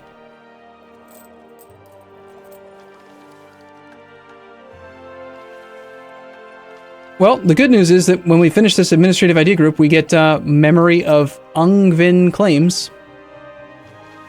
And then maybe we can just take this mission to save the Provencal people in Languedoc. I mean, we might as well, honestly. It's the only way I can see getting a claim on the bastard right now.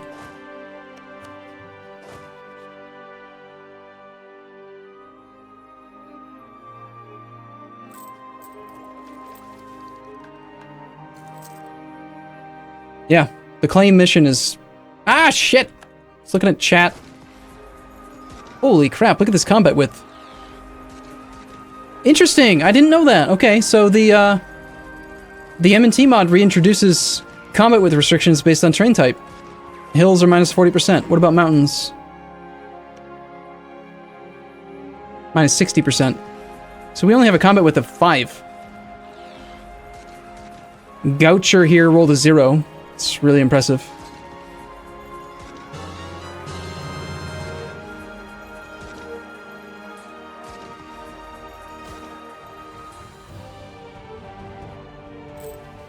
Bad discipline or lost manpower?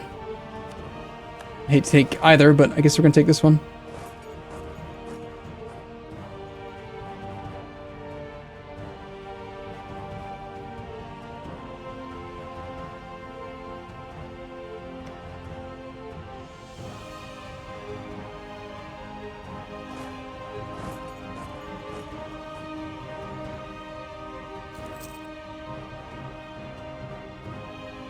Alright, next month we are going to revoke the Condottieri.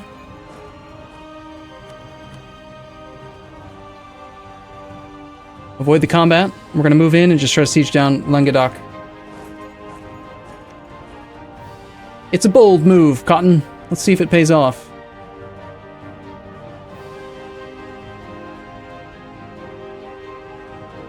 No, don't fight my army. I'm leaving. Get out of my lands. Go away.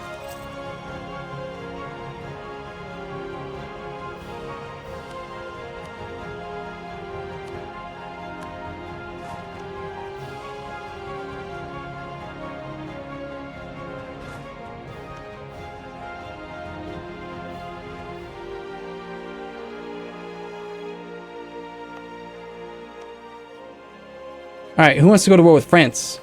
Let's do it. If they're in a defensive war, they can call in their estates much easier. True, but he's getting his ass kicked. He's practically half occupied right now. I'm gonna do it anyway. It's gonna work out just fine, don't you worry. Good relations, my ass. Send insult. France, you suck. You're ugly. France would take an actual straight-up alliance with me right now if I got rid of one of my other alliances. But he warned me. He's such a jerk. Demian Sky is here at the chat to ask for help. Okay. Demian, on a scale of 1 to 10, how suicidal is it for me to declare war on France right now? Because I'm gonna do it either way. Smell blood, man. Oh shit, he's gonna call in Castile? That's not cool. Oh. Castile's got 3 reasons for acceptance. No. You're saying it would be a very, very, very bad idea. Look at all those subjects. Wow. Dude, Castile, like, just stop it. I'm sure it wouldn't be a big deal. It's only like 11 allies, right? Is there a way for me to see if his estates are disloyal? I don't know. I can see which estates control which lands. Yes, I can see their loyalty.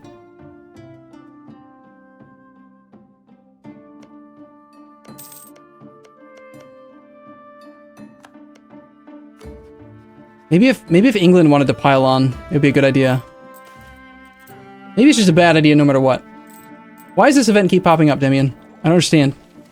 It's just popping up every couple years. I clicked the button one time to promote lesser nobles, now it's doing it all the time. The schism rends the church asunder. Ooh. Curie has been divided between factions supporting Rome and factions supporting France. The Pope made the decision to turn his back on France and replace nearly half the cardinals with his own. The defrocked cardinals rejected the authority of the Pope, formed a synod, and elected their own Pope. Now France and their allies are supporting this Pope, while the Papal State and their allies are supporting the one in Rome. The schism. Okay, so... we have the anti-Pope now, which is a daimyo under France.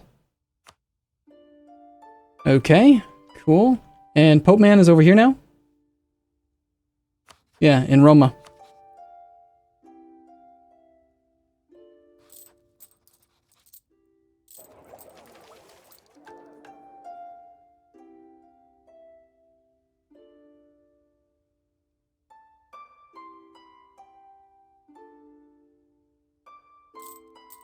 A lot of peculiar things happening on your machine. Well, I'm not playing on 1.21, I'm playing on 1.20.1. What kind of peculiar things are you talking about? You're probably most familiar with the newest version. And that's not what Sun Wu gave me.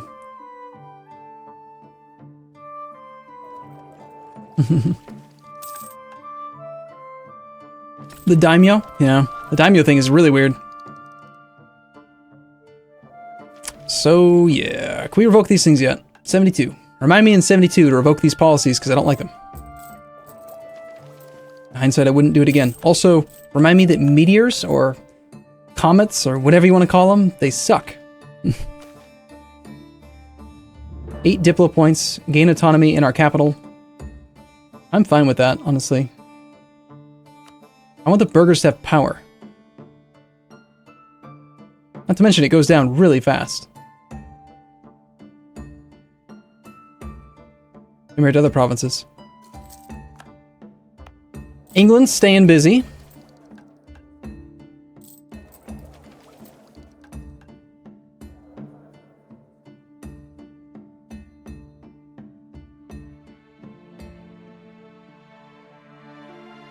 Burgundy will cede land to Utrecht. France will release Troyes as a sovereign state. So, he lost his war. The Emperor has evidently enacted a reform. So, yeah, now he would just be in a defensive war. Be very, very bad. Very, very bad. Not smart. Let's not do that. So, Troy something. Troy... This guy got released as a sovereign state. Okay, so there's a militant bishopric now up there. And Liège was up here. He didn't take any land for himself, but France definitely lost that war really badly. So, and he's also now no longer willing to be my friend because we're hostile because I insulted him. So, the question is, should I just ally France? The baguette. I could potentially use him. Oh my god, he got a claim! He actually fabricated a claim. Can you believe it? I can't believe it. Is there no promise of territory function? Seems strange that they would consider removing that. But okay. We have a claim. We can actually take land from Genoa. New papal controller.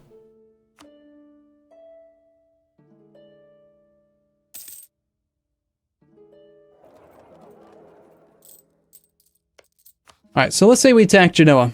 Genoa's gonna have 7k troops, equal tech. He's got a cav. Probably has a better leader than I do. He's also got 2 allies. Saluzzo, who is this guy here with 4k troops. Also on tech 6. Okay, tech 6 is what I have now. So we're a little bit behind as far as unit type. Oh my god, cavalry shock modifier plus 0.5. The cavalry are going to be so good. Oh, I wish I had one. I could buy one. I could do it. We have the money. We have the force limit. Oh my gosh, we have stability. Sweet.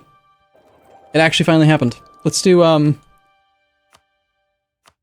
so just out of curiosity, is it going to be like 200 points now for the next one? Still says 150. I don't know if I believe that or not. So now, though, because we have positive, we can now demote the greater nobles. No, we can revoke privileges peacefully.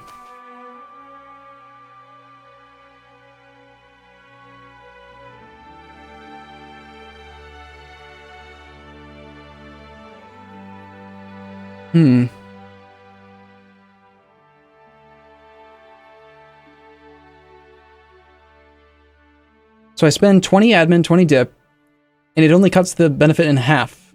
Instead of having all commoners banned, we will get most commoners will be banned. So it's not even a full removal of the thing, and then it's going to increase our stability cost modifier. We don't actually lose stability to do this decision, apparently. And actually, it doesn't say anything about losing loyalty with them either. Sounds good. I'm going to do it. I want to try it out.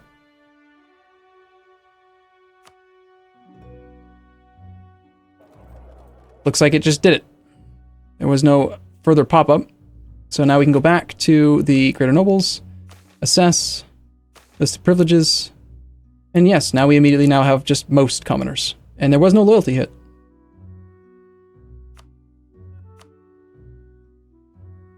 You cannot revoke a privilege from this estate if you have given it a privilege or revoked it within the last 10.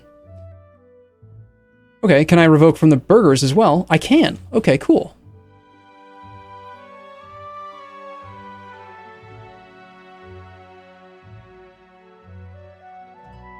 Let's see, are there any burgher privileges that are really bad that I would like to get rid of?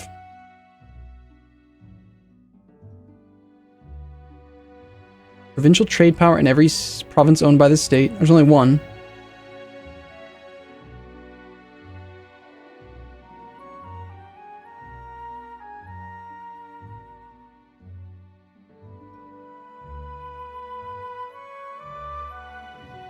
Don't revoke something else or you're going straight to the -3 stab. Run the game. Ah. There should possibly be a pop-up or something in the tooltip warning you that the decision takes time to fire. Thank you, comments, for mentioning that. All right, 50% chance we do lose stab, 25% chance we lose stab. Okay, so we have... Okay, I think I get it. This is weird though, because the way that the math works, right? It makes it look like in every other instance where there's this chance thing in paradox titles, you would read this and assume that it means there's a 75% chance you lose one stab, 25% chance you lose none. But that's not correct. This is actually a multiplicative event, which is weird. So we have an upfront 50% chance to lose a stab, and then another 25% chance to lose a second stab. So cross your fingers. Yeah! Sweet! We didn't lose any! We're awesome! You guys want to roll the dice again? They didn't lose loyalty, though. That surprises me, but cool. Okay, so...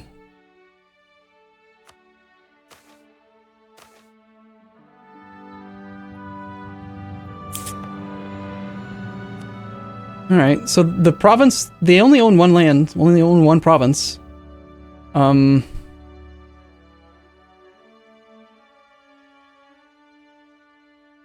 We've got trade efficiency global -3%. We've got tax modifier. Isn't a huge deal. And then production efficiency in every province owned by this estate. We actually have a huge boost. Okay, that's weird. Church property -16.5%. Why am I not seeing the -25% local production efficiency in every province owned by this estate? I can see burghers. They own it. They have the thing. When I look at production efficiency, though, I don't see a -25 from that. It's just not on there.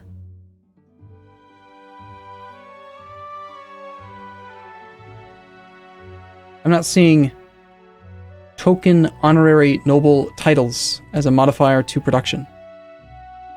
Am I crazy here? Seems like it should be there. Anyway, production efficiency in every province. Again, same thing, right of commerce. Why is right of commerce not on there? I do see church property.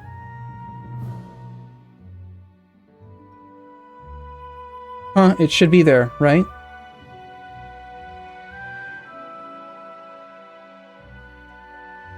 I'm the type of person, I have this excessively annoying attention to detail, so I'm the type of person that notices things like that.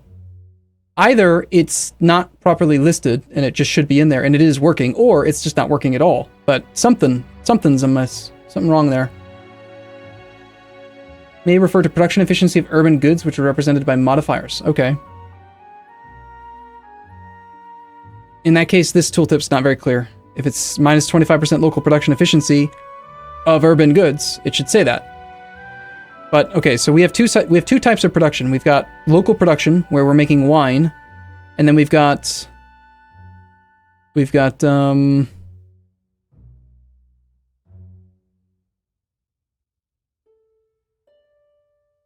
thought we had like a secondary trade good in every province or something. Is it on the state this trade map mode?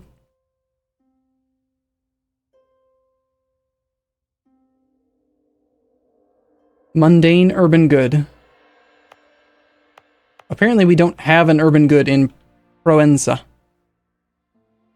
It's just, there isn't one, which seems weird. Engineer dispenser. There seems to be a lot of people in Twitch chat now that work on the mod. I know for sure Damien stopped by and a couple other names that I recognized from the intro thing that we read. It just seems weird. There's no urban good on this province. So I'm starting to think that these affect urban goods, but I don't have an urban good, so it's not actually hurting me. So I'm just not going to risk this tab. I mean, right? Why not? Oh, you don't have a workshop there. That would explain it. Okay. Still, I would make the argument that if it's going to say minus 25% local production efficiency of urban goods, it should say. Otherwise, I don't know. I would assume as a vanilla EU4 player, we're talking about production efficiency of the actual province itself. It makes sense though, what you're saying, that you have to have a workshop, which is one of these somewhere. Workshop or warehouse? The warehouse is a hybrid building which can be useful in improving rural production, urban production, and trade. Okay, here's a workshop. Urban production power. Very expensive.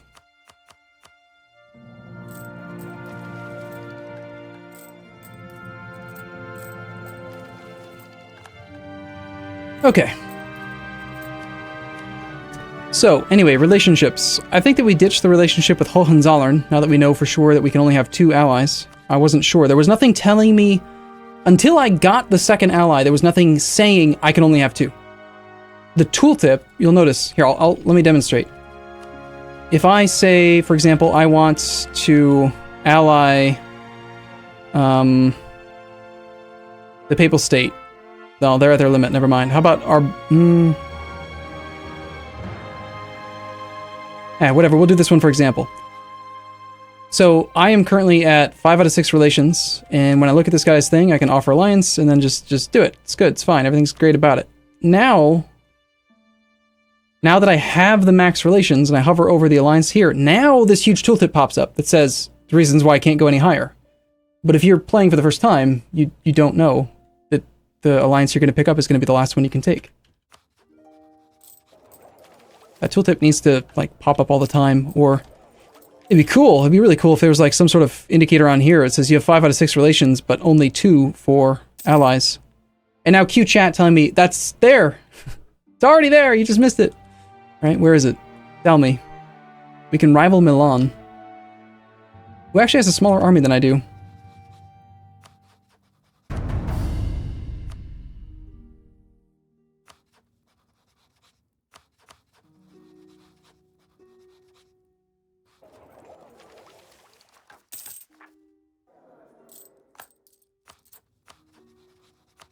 Anyway, I don't actually want that alliance. Just wanted to give it a try, you know.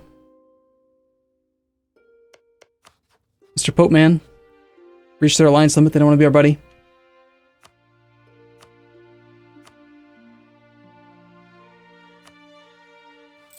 We'll improve with random neighbors because we can. Let's finish our idea group. This whole 90 cost. It's really high for claims.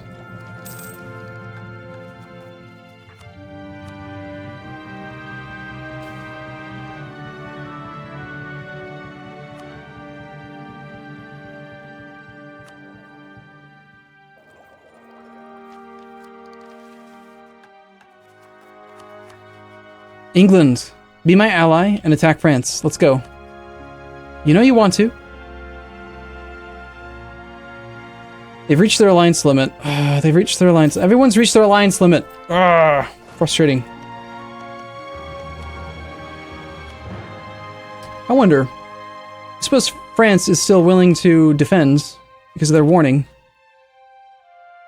There may have been a window in time there where while he was at war he would have dishonored the alliance. The defensive call. Should have taken advantage of it. Why are you playing on very hard? I don't know. I think it's left on from when Filthy and I booted our last campaign up. I think that's the last campaign I started. That's just the setting that was on when I started the game. Force of habit. Unless you specifically tell me that it's not balanced around that setting and that it shouldn't be used at all, then I'll just leave it on. Because why not? Oh, 90 is the cost because I am in the HRE. The Council of Mantua begins. A general church council has begun. Bishops and cardinals from across the Christendom are meeting to discuss and debate fine points of theology and reform the church. Bringing together hundreds of learned and important men can lead to great changes or to hot air. The council will only meet for so long. What should our delegates try to introduce into the council? Desire to reform the church comes from many sources, including but not limited to 3.5 from absenteeism. All right.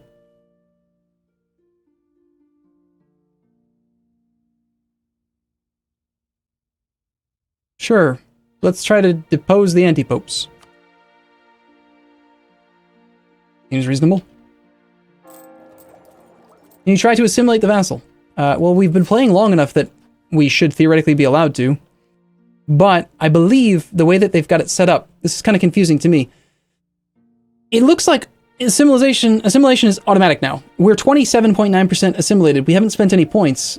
You can't start the process of actual annexation until assimilation is completed. But I don't know what happens when you're done with it. Do you just full integrate automatically via event? Or does that then allow you to spend the Diplo points to integrate?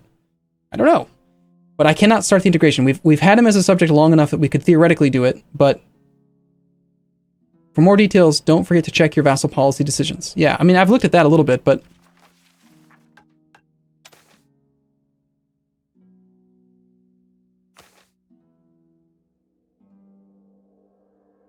it looks like we're 40.05 years away. Our centralization, decentralization slider position, I've been told not to mess with that. In the decisions list, there's a decision on here to centralize or decentralize, and that they are apparently not ready. So I don't know where it was in here, but I'm ignoring it.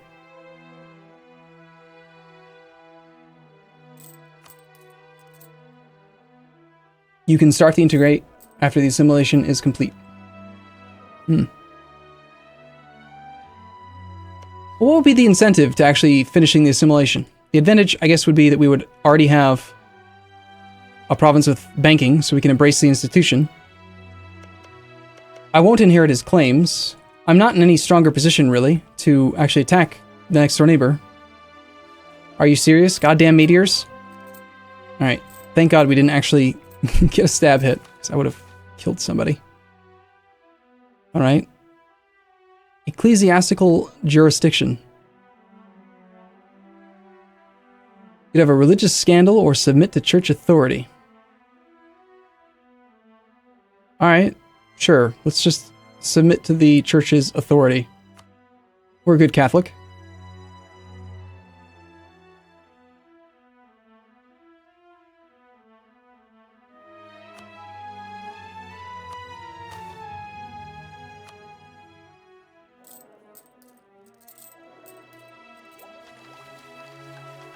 Good news is, we're about to finish our first ID group.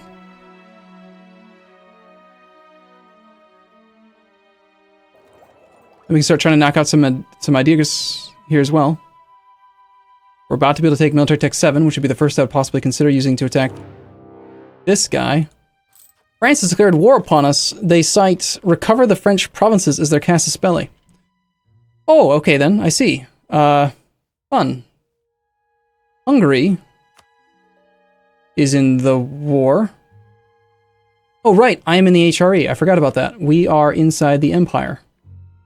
Which is weird because we live over here and it's really fun, kind of funky looking. So what happened then is France declared war on us. Because we're a prince, the Emperor defended us, which is Bohemia. Bohemia is allied to Moldavia and Ansbach and has Hungary as a subject. So he called in his allies, which is why on our side we have us as the war leader, Bohemia as a secondary. Who is this? One of his vassals. Ah, yes, holy crap, he's got a lot of vassals. 1, 2, 3, 4, 5, 6, 7 vassals. Wow. Okay, I think the game plan is to hide and let the vassal swarm kill everything. I have a very, very hard time seeing the damn river crossings in this map now. Like there's like a blue border between every nation.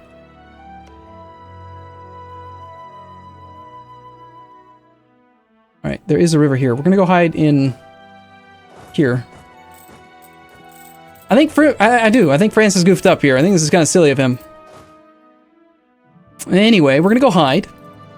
And shall we call upon the nobles? Now would probably be the time, right? It doesn't matter. OPMs are still... You would be surprised. I mean, look at this. We're on this side. We've got 37 plus 9. Right? Let's just call it 37 plus 9. We have 46,000 troops versus 41 plus 6 versus 47. We have the same size army. But the thing is that every individual OPM is going to train at least one more troop. So that means we're going to gain like another 10,000 in the next month or two. Like, OPMs are not to be trifled with. They are potentially scary. Ooh, a mine complex. This is actually something we could build. Never mind, we can't build it at all.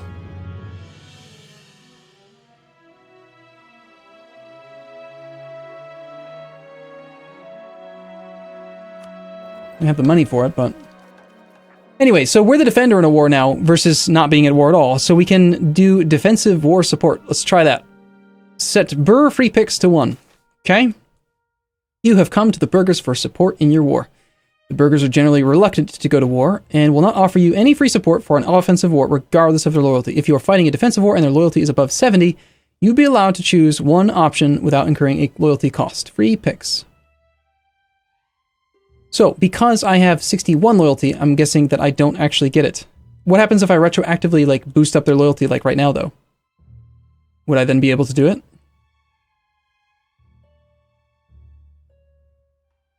Let's not worry about it.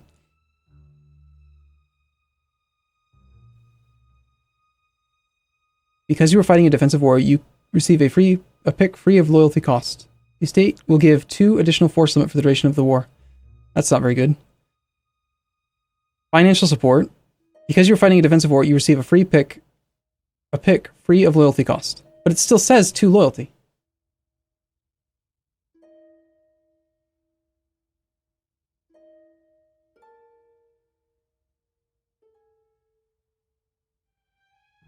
If you are fighting a defensive war and their loyalty is above 70, then you will be allowed the choice to choose one option.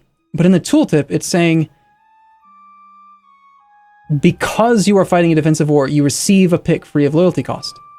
Those 2 statements are mutually exclusive. Either I get one free because I'm in a defensive war, or I don't.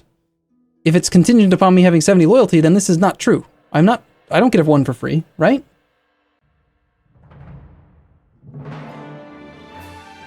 So I guess we just don't do anything with them.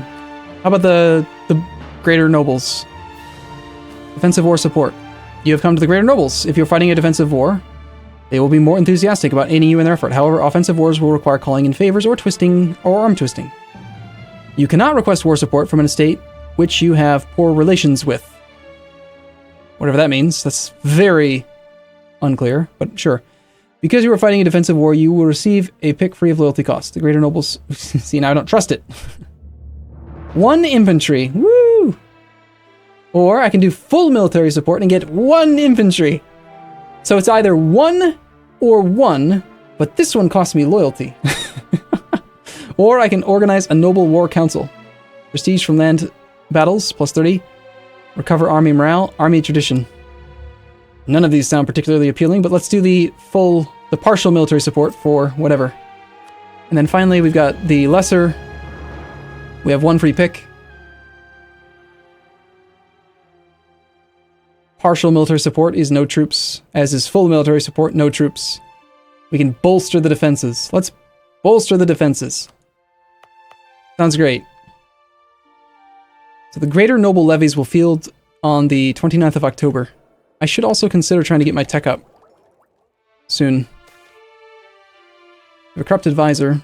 Oh, that's great. Yeah, that's great. Really appreciate you training there, nobles. Just gonna immediately get murdered? What if I just cancel it?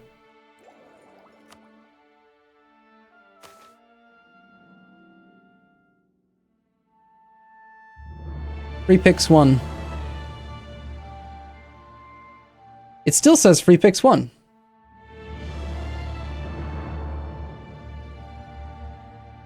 I guess we might as well take it, right?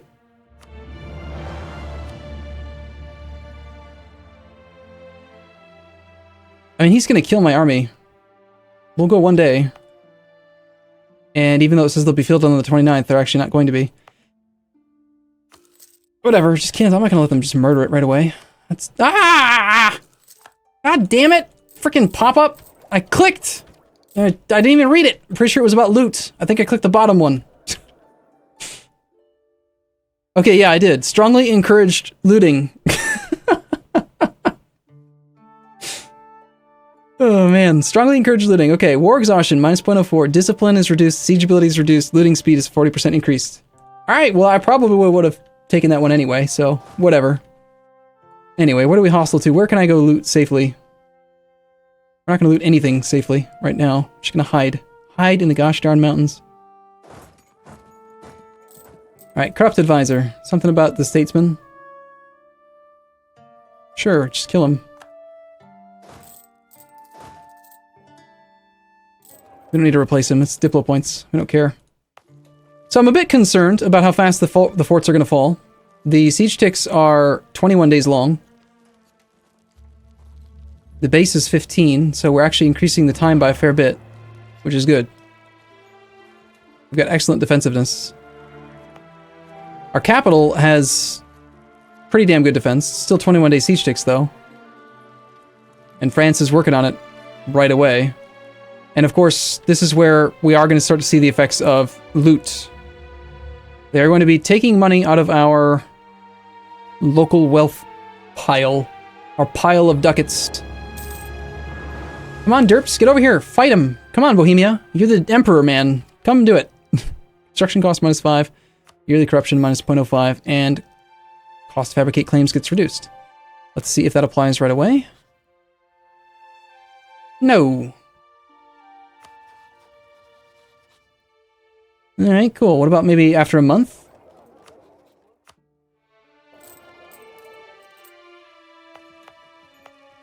Stop taking my stuff, France. It's not cool. I think we're going to be safe to loot in the far north. Let's go to the far north. It's also far away from our trade area, so that'd be good. Show pops. You want to see the population in the province? Okay, let's see if I remember how to do this. F1, 8... Special map mode. We want to see population data. So let's do like rural population data. We want rural density. Make it visible. Done. So we can see right now this province has 90% rural density. That's not what I was looking for, is it? No, I was looking for... You cannot interact with province in a province that is under siege. Sorry. 143,000 rural. It doesn't really matter. In the end, being sieged means people die. Pretty sure that's how it works. It's not good. Alright, where's my army? Please hold. Please save my fort.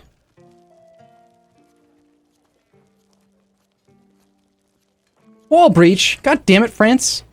How dare you?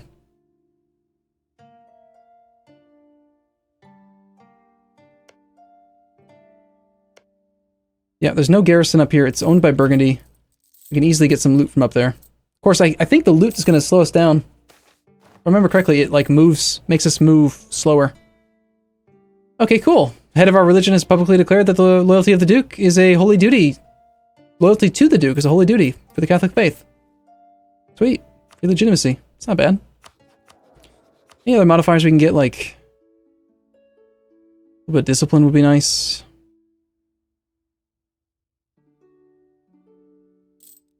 I mean, we're not even making money right now, so it's probably a bad idea. Supplies shortage. My capital is going to fall.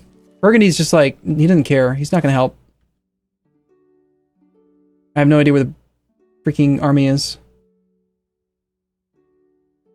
In theory, we have more men than they do now. I just don't know where they are.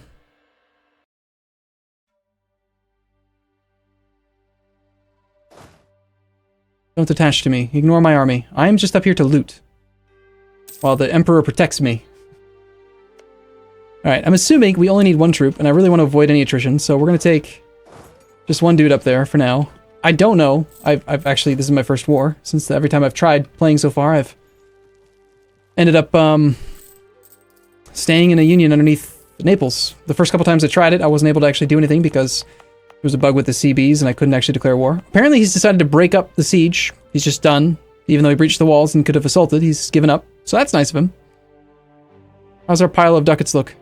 Well, still 170 ducats strong. Good.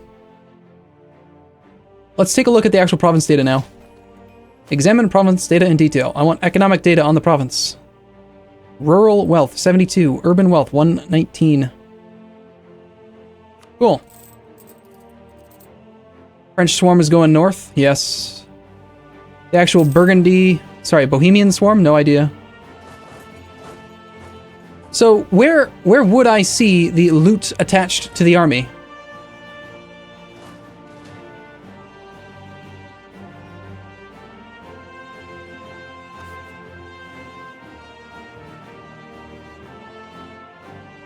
I've accidentally strongly encouraged looting. Oh, they only loot at the end of siege. It's not a monthly thing. Gotcha. Okay. Well, that's actually simpler. I like that. Because you don't have to just, like, sit around and police loot values and stuff. But is there no way to see how much loot they have? There is. I know there is. I saw Demian do it. How do you do it? Do a decision?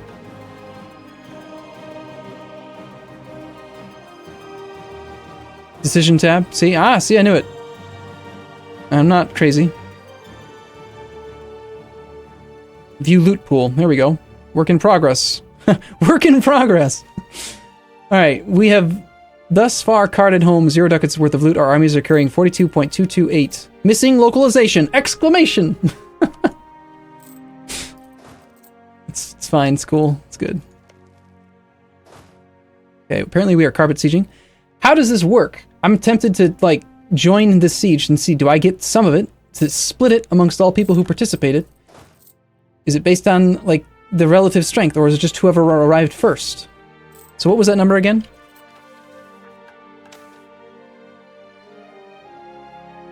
How have we carted ducats home? I guess over the water? Alright, let's just check the number before we let this next tick happen. 38.006. Siege leader gets it. Damn. That encourages being greedy. I'm gonna test it anyway. France has taken on Condottieri, of course. Okay, confirmation. Siege leader gets the loot.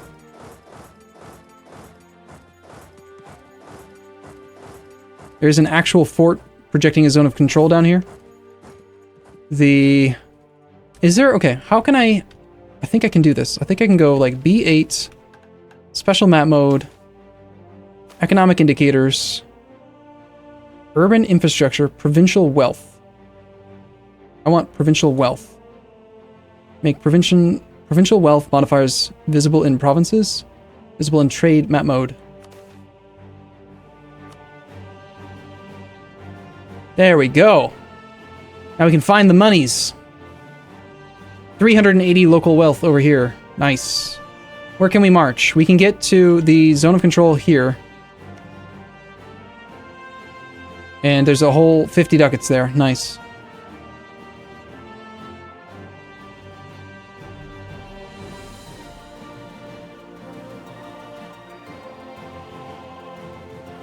Is there any possible method for me to get to here? Yes. And that province has 380 ducats of local wealth. Seems a bit bold to march into there, but let's try it. Was that England? That looked like England. Loot Paris. Well, the problem with Paris is that there's a capital. There's an actual level 5 fort there. I don't have enough troops to do the siege. I don't see anything in here saying, hey, you need 3 times the number of troops, but I'm assuming that we need more than just 3 troops to do the siege of Paris. I think that's safe to say, because when they were sieging my capital, it required 10. I don't know what the math is, but...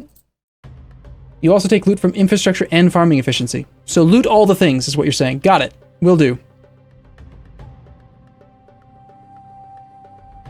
Okay, the problem is that there's lots of provinces in here with fort levels, so we're going to keep the army together. Unless, can I actually get away with... Let's try this one too.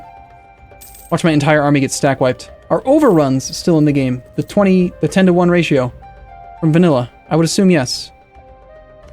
Not enough troops to do the siege. We need 2. Damn. That is for a level 1 fort. So I'm assuming a level 2 fort requires more. Nope. Level 2 fort requires 2 as well. Apparently just can't loot with 2.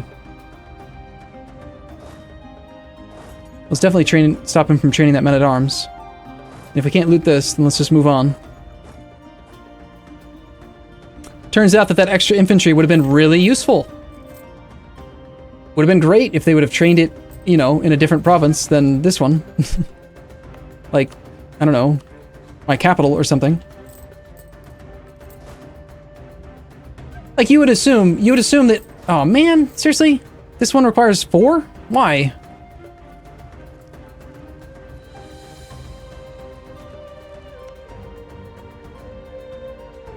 So hold on. Okay, we weren't hostile to that one, that's why. Damn it. So it's 2 times the fort level, it looks like. So straight up can't loot that. Fine, I'll loot this one. Damn it. I just want my money, okay? I want to beat up France. 33 on 11 down there doesn't look good. Oh no, it's not going to go well at all. Fortunately, the Carpet Siege trio, or whatever you call it, are just going to spread out and siege stuff.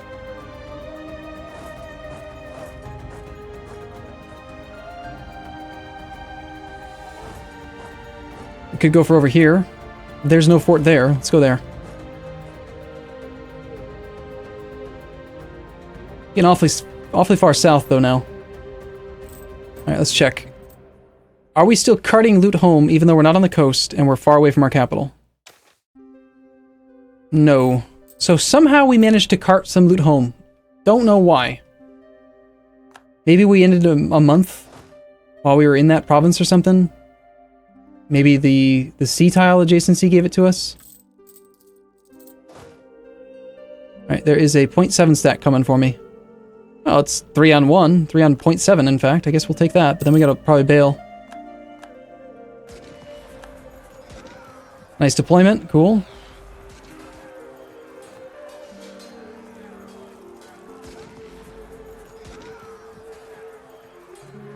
Not so good now.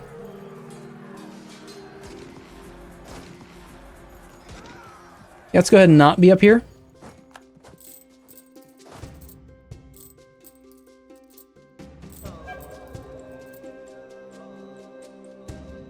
Sieging down non-fort provinces for cash? Yeah, I agree. It's just difficult to actually get to and find them. Like, Orleans would be good. Definitely. Should have taken advantage of that one.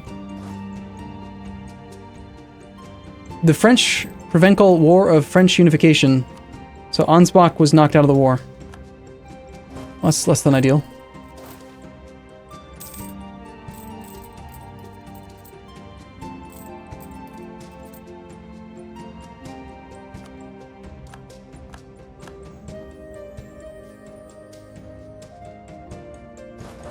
Alright, let's siege this one down. This one's not occupied. The swarm is rallying to the north. How's the relative strength looking? Not as good as I would have hoped. 60k versus 70k total versus 60k total. And I am clearly not a participant in this war because I have 3 troops. Oh, interesting. Okay, so despite the fact that there's no actual fort here, it's just this level 1, we do actually have to actively siege it. Alright, it's cool. It's fine. And that's where we leave.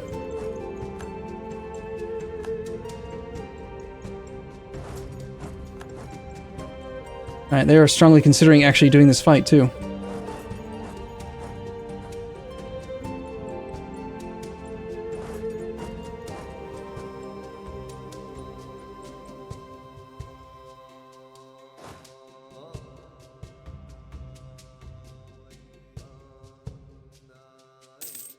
Come on, Hungary. Come do some stuff, buddy.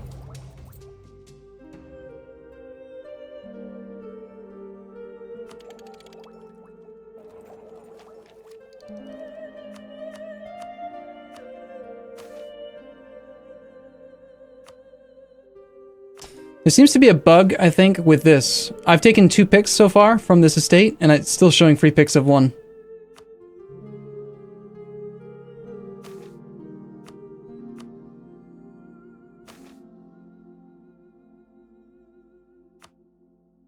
Yeah, the estates in this country are very weak. That is definitely true.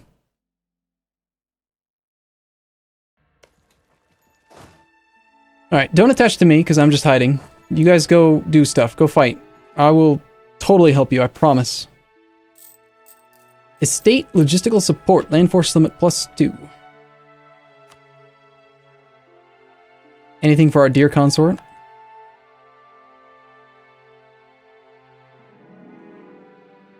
Alright, sure, we'll take a legitimacy hit. We have a strong claim on our heir. I mean, so long as they're not actually making progress on my capital, I don't really worry too much. The actual war goal is for Qualier, which is being sieged, which is bad, but my capital is probably where most of the war exhaustion is going to come from.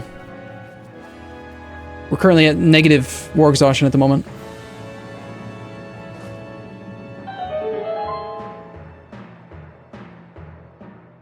That could be, yeah, it could just be not showing the updated stuff.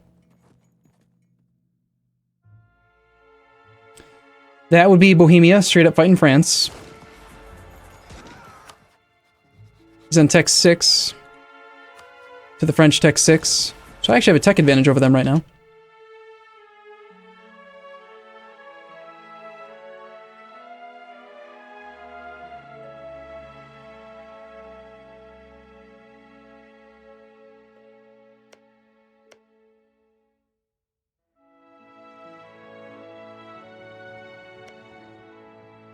I'm kind of tempted to just bolt down in here to Champagne for a 1-month tick loot.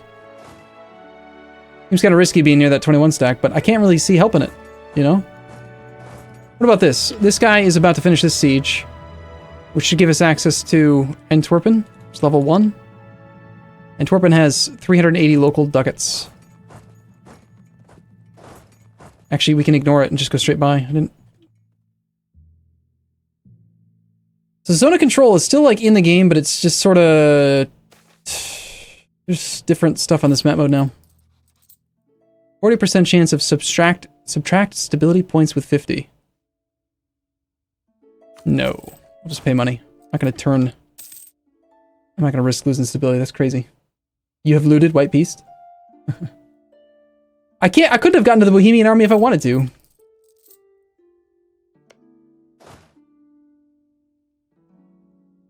Let's apply our siege tick advisor here to help out with this. Maybe finish the siege a little bit faster.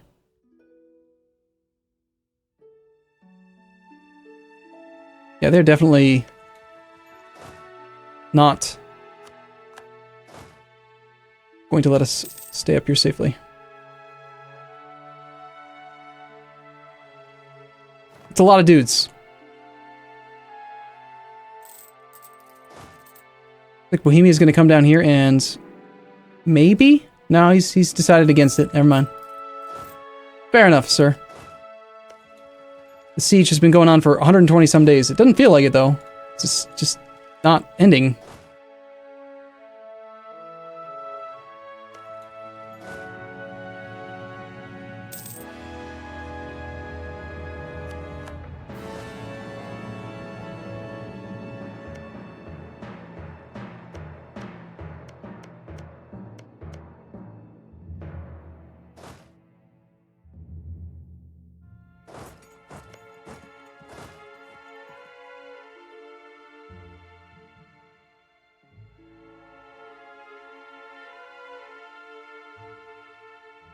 Come on, you little one-province miners, band together. So he finishes his siege, he runs away, the fort just takes it back automatically a month later. Good job there, buddy. This is very impressive. Nice work.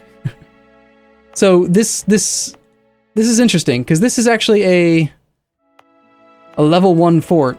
It took him a lot of time, and after this gets back in our control, I'm assuming it's going to still be a level 1 fort, which means that we're going to have far less, like it'll take him probably another 3 to 4 months to at least do some damage to it.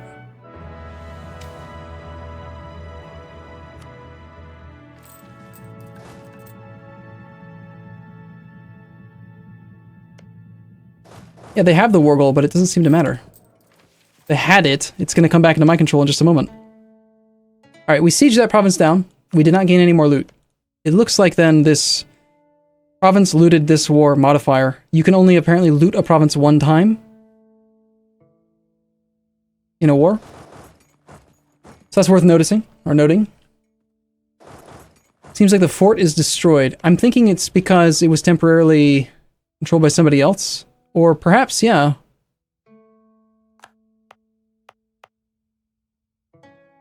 So, local fortifications level. Interesting, yeah.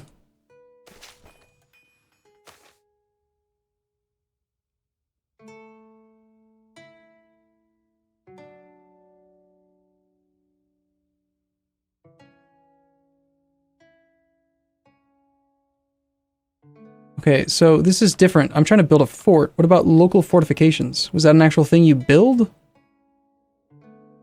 Or is it scripted to be provided by something else? Where does that local fortifications come from?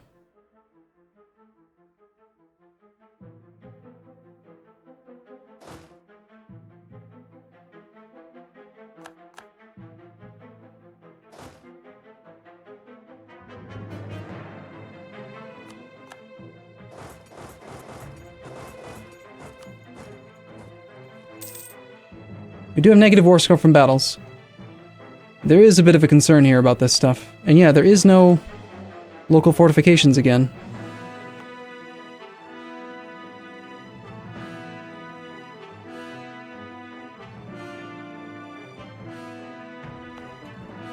Did they destroy? No, the commune hall is in both provinces. It's not that.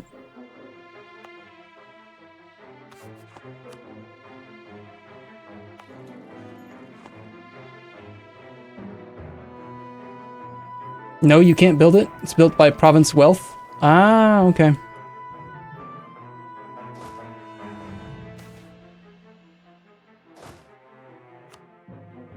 This event seems to be making the game lag a lot, by the way. Popping up every now and then. How many troops have the French lost? French have lost 5,000 to attrition. Lovely. Unfortunately, that does mean that the war goal is going to fall very quickly if we don't get the local fortifications back.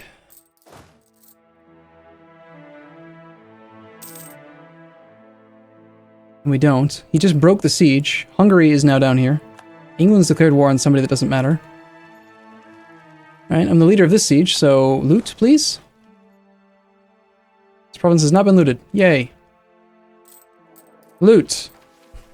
I'm all about the loot. 104 ducats worth of loot. Sweet, that's a lot. We can build stuff with that. Same thing here. This province has, like, no real value, but it can be sieged.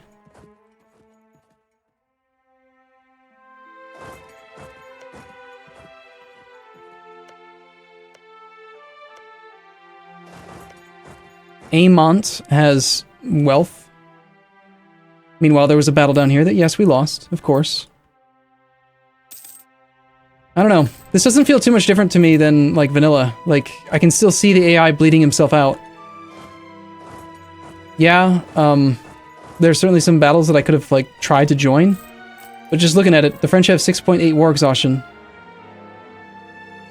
And something I did notice is that the war exhaustion cap was raised from 20 to 30. So I just have to assume that if he keeps on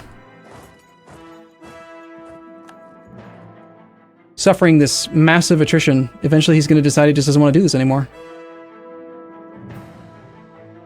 Especially if I can snipe the war goal back or something.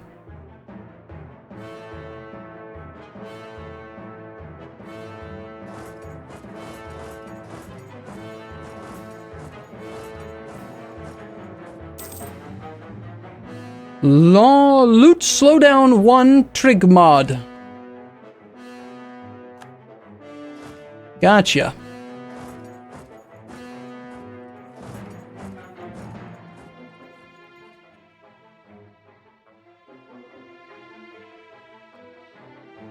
I see what you mean, game.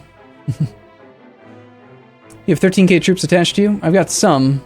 They're helping out, but there's not that many.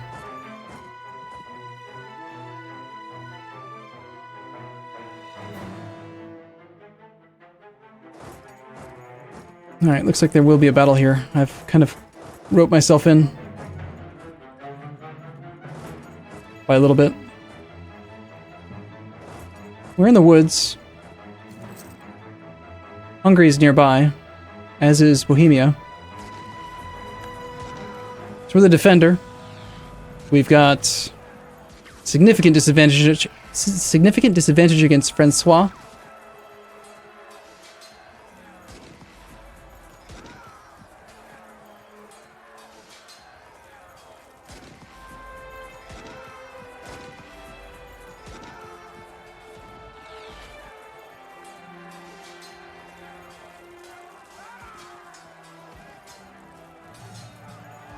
Moldavia and Savoy are both here.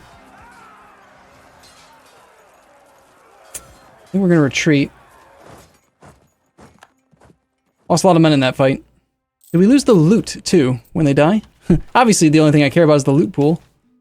No, we still have 94 ducats in the loot pool. Good. Turn the money in, please. Hand it in. We now have good uniforms. Rival popes. Yikes. So... Of course we support the Pope in Rome. We still have all the money. When are we going to turn the money in? Peace out? He's not going to peace out right now. Got negative reasons. They demand our full annexation. That's the peace deal that they are willing to accept right now. Yeah, good luck. If we can get the war goal back, perhaps.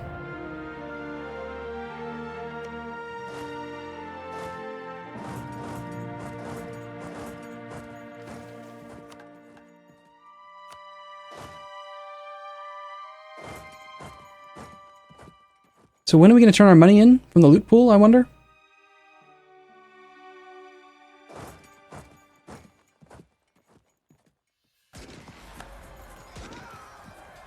Oh, that's not good.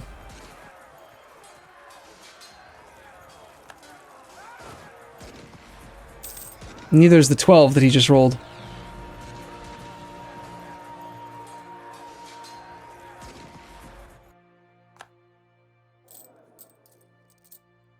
However, the 5% plus attrition that they're suffering is really bad either, as well.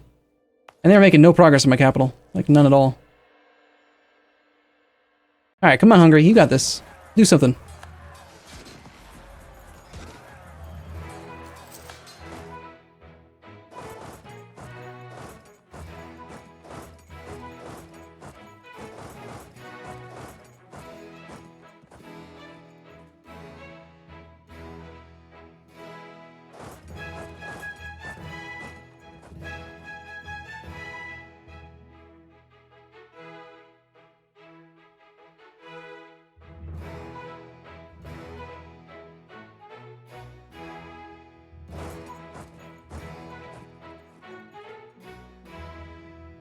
Alright, you are heading into Toulouse.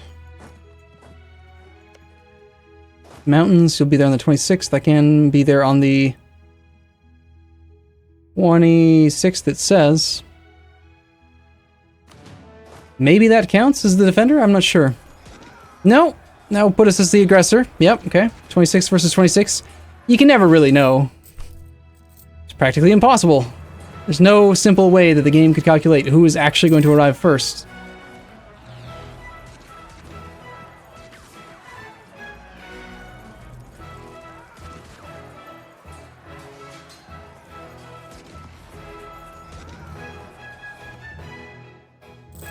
like we were retreating a long distance now.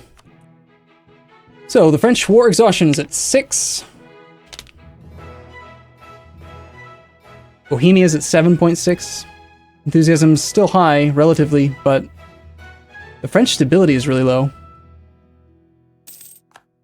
Right now we're at negative 29 reasons for a white peace, because recover the French provinces Casus Belli.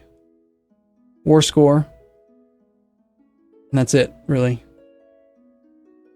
If we can't get the war goal back for a moment, then it's going to be very difficult.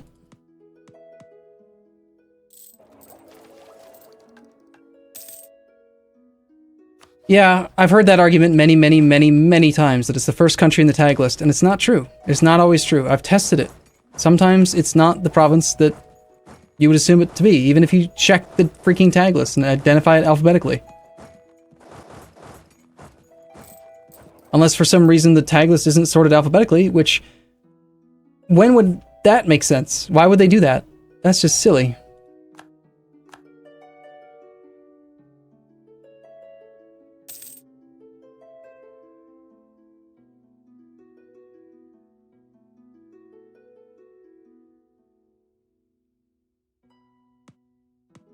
Well, unfortunately, they are slowly making progress in the capital. They are now at 3 siege status, but this province has really given them a lot of effort. The French have lost 22,000 troops due to attrition alone.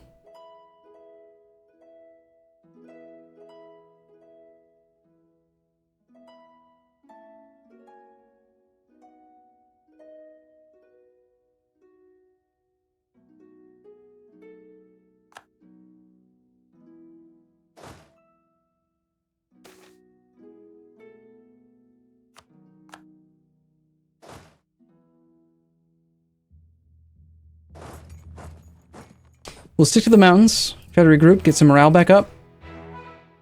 We will... out of curiosity, how expensive are mercs? Really expensive. Alright, Savoy, come attach to me, buddy. Come on. Let's hang out together. We can go march to the war goal. It'll be fun. No. Attach to me, dude. Why you do this, Savoy? Come on down here. 5k stack, attach to mine. We'll just hang out adjacent to him. It's gonna be glorious. And I still don't quite understand when exactly the loot is returned.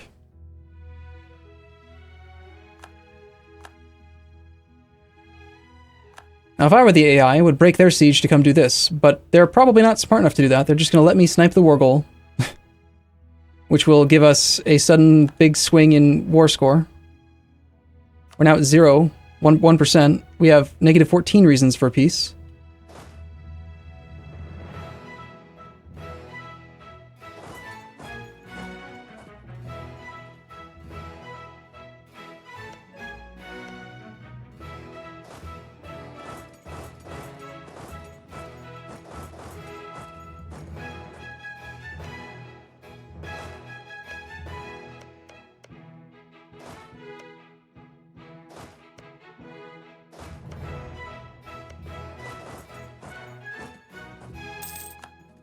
Alright, France. Just keep suffering that attrition, buddy. You know you like it. Let's go. Good work, Hungary. Now, before you get all upset with me for not helping this fight, ask yourself, what would my troops actually do if they arrived? The combat width was 5. 5! Just 5. I couldn't have done anything there. There's nothing I could have done. Now, this army, on the other hand, I think we need to get away from.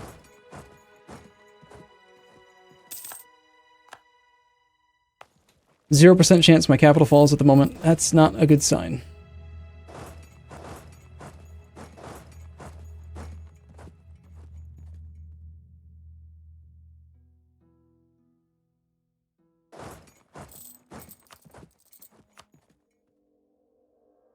Negative 6 reasons for a white peace.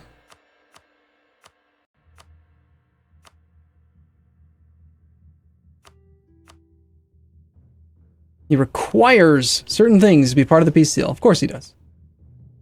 Yeah, this is getting really dangerous now.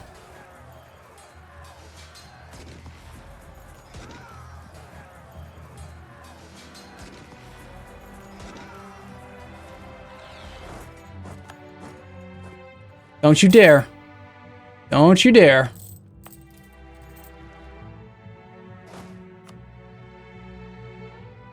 Don't take the war gold back. Come on now.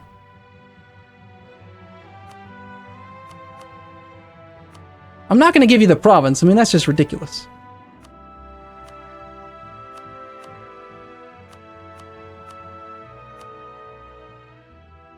You suck.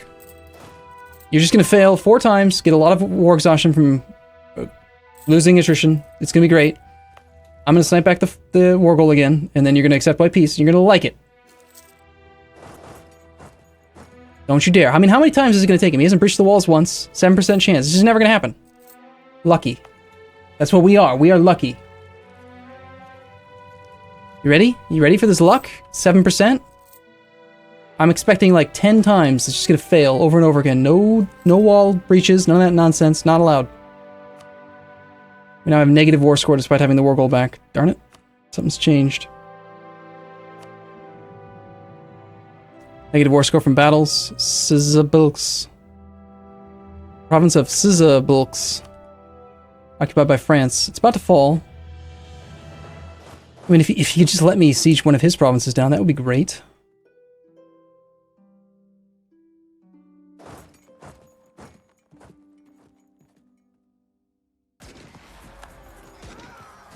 Kind of glad we built that fort in the capital, must say.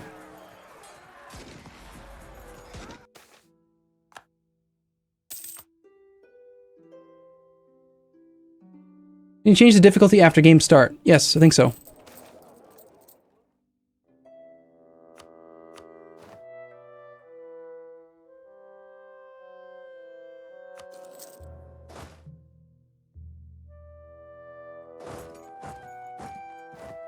We'll kill that cavalry. Yikes. We're actually losing more than they are. Despite the fact that we're flanking them. They have no leader. They're doing really well.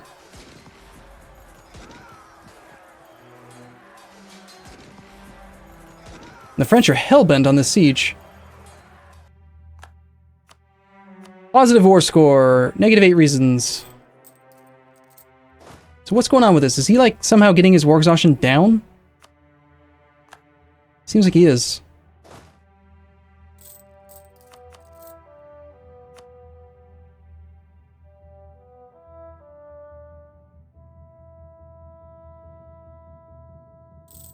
How do we get to exactly 3? Does it tick differently in this game? We have 3.00. Normally it ticks up by 0.04.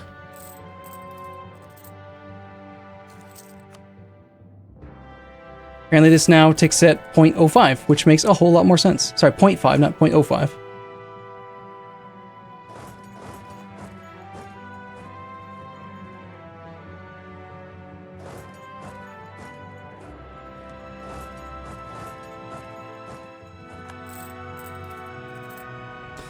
Gotta admit, I'm getting a bit nervous. The 7% thing hanging over my head constantly.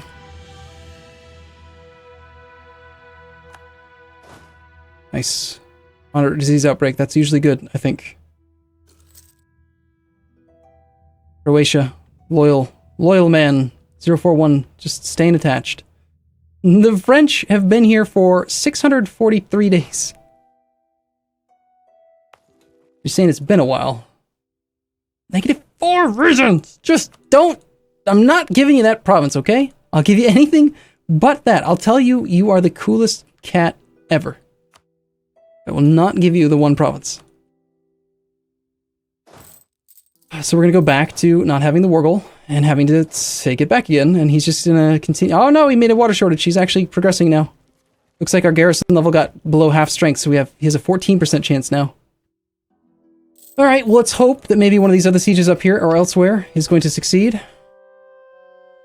Or it looks like we're going to get back Chebezko, which is worth a little bit. No, let's... What's going on here? Vogtland. 0.9 war score. It's not going to be enough. It's just a matter of time, right? Sooner or later, the 14% chance is going to succeed.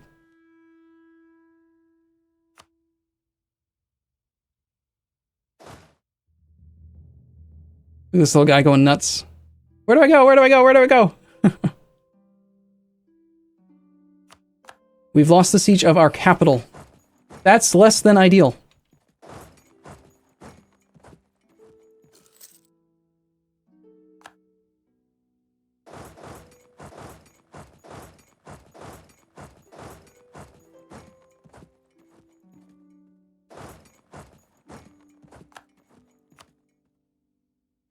It's worth 3 war score.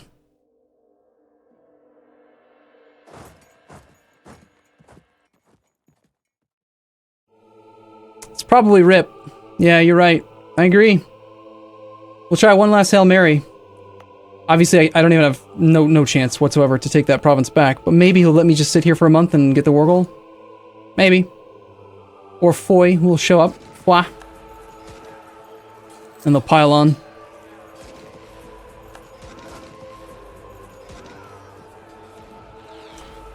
Yeah.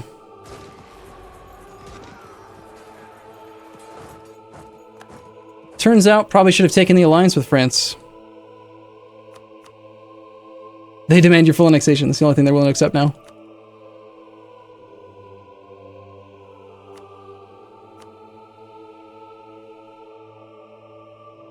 No, they are now probably thinking that they have gains or some nonsense. Whoa. Okay, France is making gains 16, so that's why they're only willing to accept. Try to make yourself a vassal? Yeah, now that our capital's occupied, perhaps we're allowed to do that. He has no interest in it whatsoever.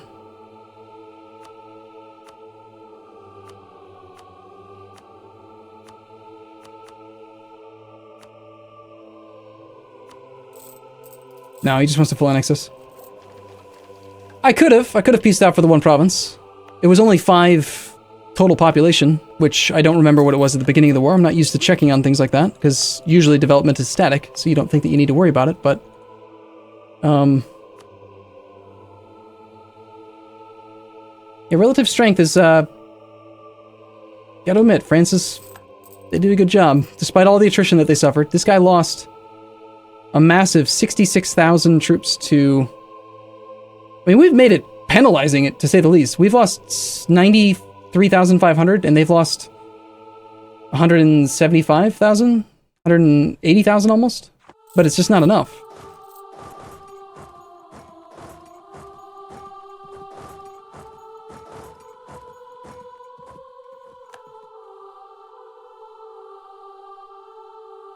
And I think that is normal, that the aggressor suffers more attrition.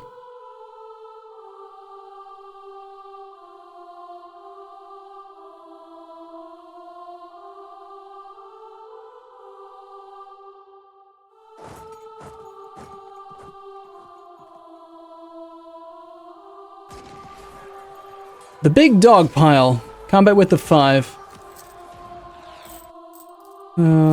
We've lost the effects of that thing. We have no morale. We got beat. So most of the war score that he has, though, is from controlling the war goal. The actual capital is worth very little. So there's still a chance! There's still a chance! Just give me 16 days!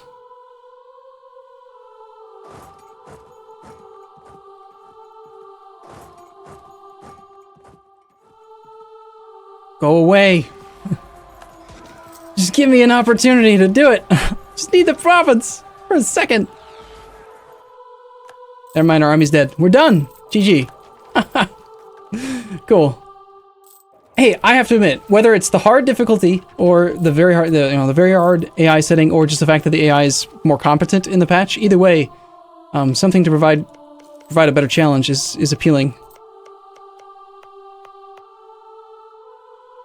If I could do it over again, I'd probably take the alliance with France instead of taking the claim on him. He was definitely a lot stronger than I expected, despite the fact that he was being full occupied. One more military Hail Mary. We could try it. How can we have that if I have no army? Oh, okay, yeah, sure. I have a loot pool, even though I have no troops. Makes sense. One final hurrah. We're gonna hire a Merc infantry, and in 13 days, he's gonna pop up. He's gonna go get the war goal back. This is gonna be Bob. Bob, the incredible savior of our country. No, don't give me this spawned inside a freaking thing bullshit. Stupid zone of control. 31st. Just wait. Just wait on Bob. Just trust, have faith in the Bob. Bob is a glorious man. He was on low enthusiasm. Imagine how, look at that, his capital is being besieged by Moravia. What? Not his capital. Orleans' capital. Alright. Bob the Virtuous. 12, 11, 10, 9, 8, 7, 6, 5, 4, 3, 2, no! Look at that! Bob the Virtuous! He arrives in 3 days, and in 1 day, we got the war goal. Praise Bob! From the brink! That is so funny. I should have trained 2 mercs. Conciliarism. I'm sorry, I don't really have time to figure this out, but let's just say...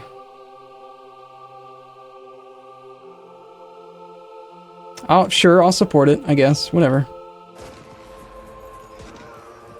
Alright, so the war score is not good again. Proenza being occupied is not good again. If he just slips them low enthusiasm for a second, then he's done.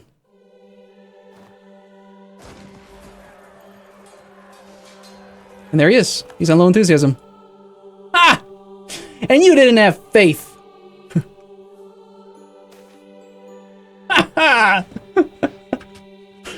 Great success! Many victory!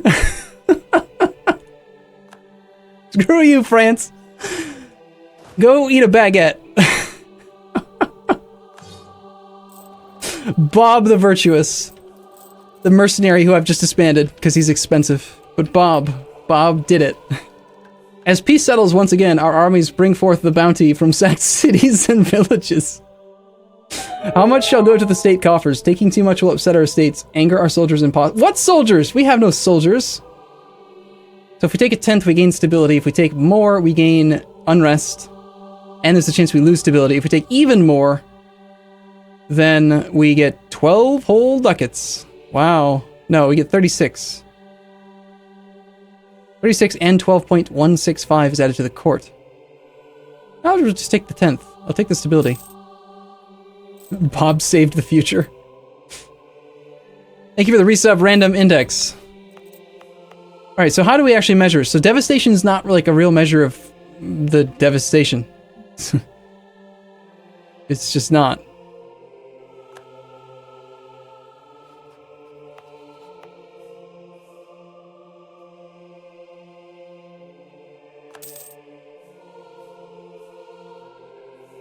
Well, we have very little local wealth. Our income feels very weak. Yuck. Estate soldiers return. Okay, hold on. Now that the war has ceased, the soldiers of your estates have returned to their homes, and all estate contributions have ended. If you return with less than 75% of the regiments raised, your estates will be displeased. So you're telling me that one dude that I raised that instantly was going to get murdered because they're idiots and raised the troops in the wrong province, instead of raising it over here, they raised it on the border of my enemy. They're going to be upset with me now? And the lesser nobles are upset that I returned no troops because, of course, as we all know, if you returned 0 troops and you took 0 troops, clearly you haven't returned enough troops. Explain that math. That's kind of nonsense. He didn't die due to combat. It wasn't like I didn't like lose the troops. I disbanded them. I just said, never mind. You know, keep your damn men. They kept the troops. I canceled it before it finished. Dumb. Very dumb.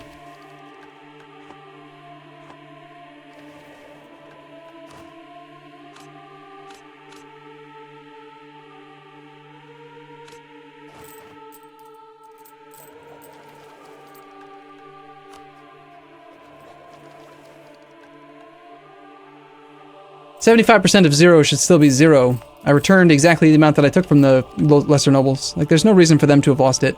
I could maybe see the argument for the greater nobles, just due to sort of weird coding or something. But the lesser nobles, I never even took troops from. So why did I lose loyalty with them? That's dumb."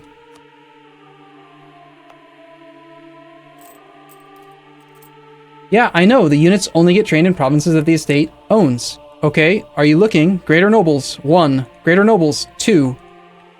I trained 1 troop. They trained it here instead of here. Not only was this the higher development province, the higher population province, it was also the one that was farthest away from my enemy and the most logical location if they couldn't train it anywhere else. And yet they trained it on the border of my enemy, which is stupid. It's really dumb." Well, either way, by the hair of our chinny chin chin, skin of our teeth, we've survived the war against France. And I'm leaning toward trying to become friends with his enemies here, because that was not cool. I don't want to do that again.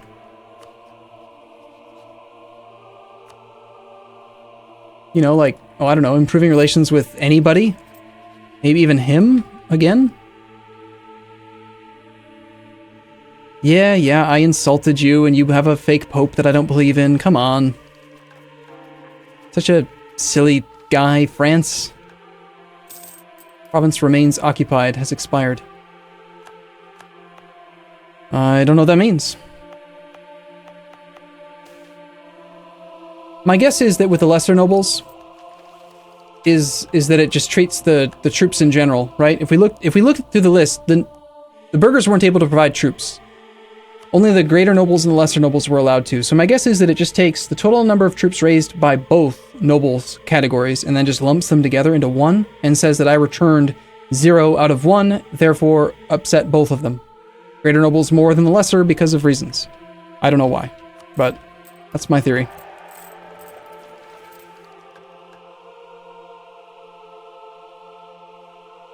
How do we proceed from this? Alliances.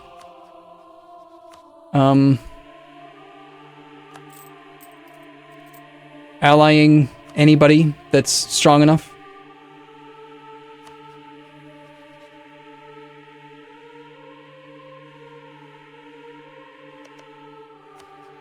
I mean, had England been in that war, that would have been very good.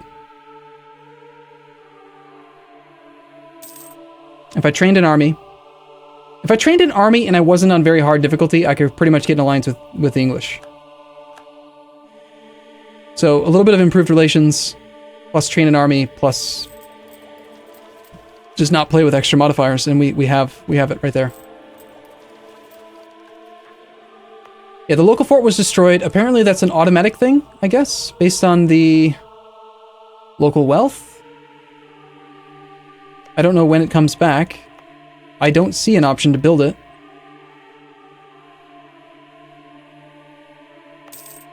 Unless the thing is based on me building like a fort in the province. Is it actually going to cost me that much though? Because like it's listing the fort cost at like 187 ducats. I can't imagine a 187 ducat fort that's only level 1. Seems really bad.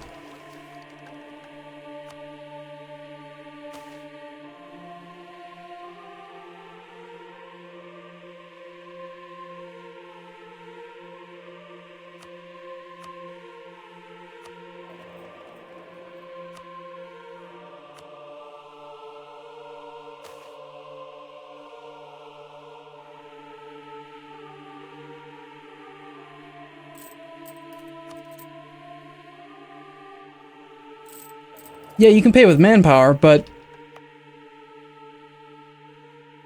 the states will decide to build it if they can afford it. Alright, let's take a look at the state. I want to know information about the...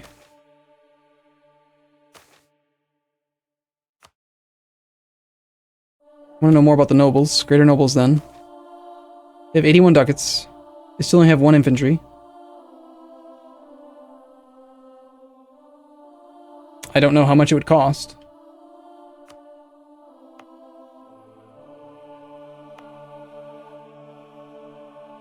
It doesn't appear to be any way for me to assess the cost to build local fortifications.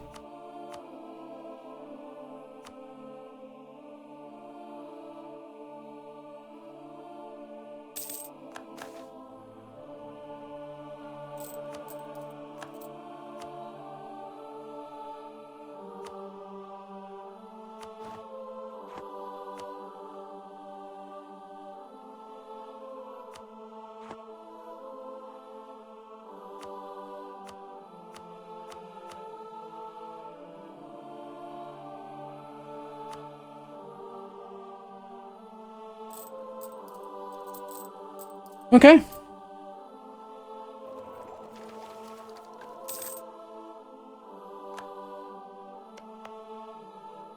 Be curious to find out if we can actually see when they decide to rebuild it. I hope that they do, because I expect another war with France soon. We're a very poor nation. That is true.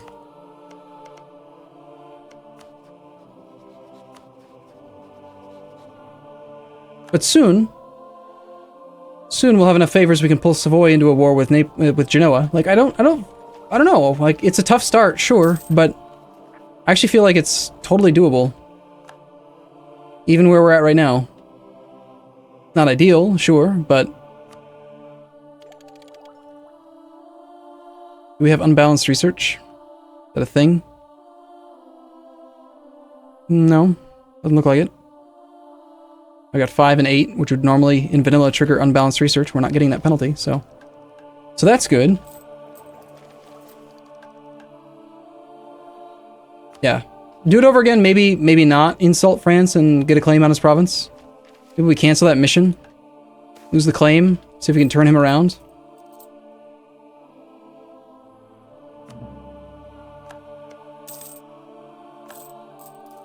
We've lost the effects of schism. I'm down to 1 diplomat.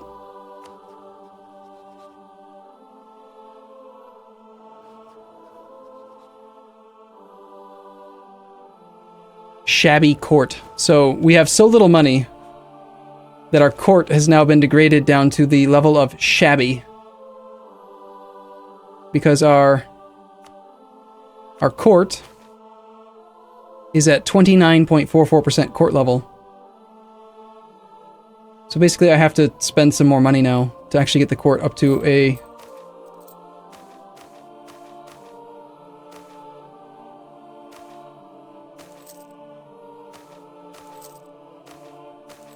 Get our other diplomat back. Yeah, it is tough times in the lands of Provence, that's for sure.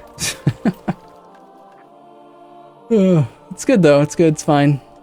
We can bear it, we can deal with this. This is no problem, we got this.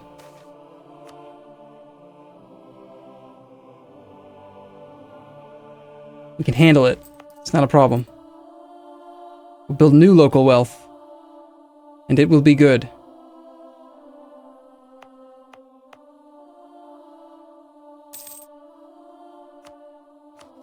So perhaps the insult goes away in 10 years. Our truce lasts until 80. So we have 5 years left, roughly. Well, 4.5 years left to decay negative opinion. We can manually set him to like friendly and try to make him like us. To appease him. And then in the meantime, we prepare to actually attack Genoa and actually do some real expansion. And also, this guy is on his way towards being integrated. We go to F1, 8 subjects. We can see that Nice has been 35% assimilated. Yay. So, all right, well, I gotta wrap it up here. I don't know. I would do it differently if I could, but it's fun. I really like it. There's a lot going on with this mod pack. Let me know what your thoughts are in the comments down below this video if you're seeing it on YouTube, or if you are on Twitch and you want to just kind of give me your feedback, do leave some comments there as well. I can still see those. I'll leave that window open. And let me know if you want me to do more of this. We could play more tomorrow on the stream. We could play more on Wednesday. I mean, there's a lot of options available. So, all right, I'm going to wrap it up here. I'll see you guys in a bit. See you soon.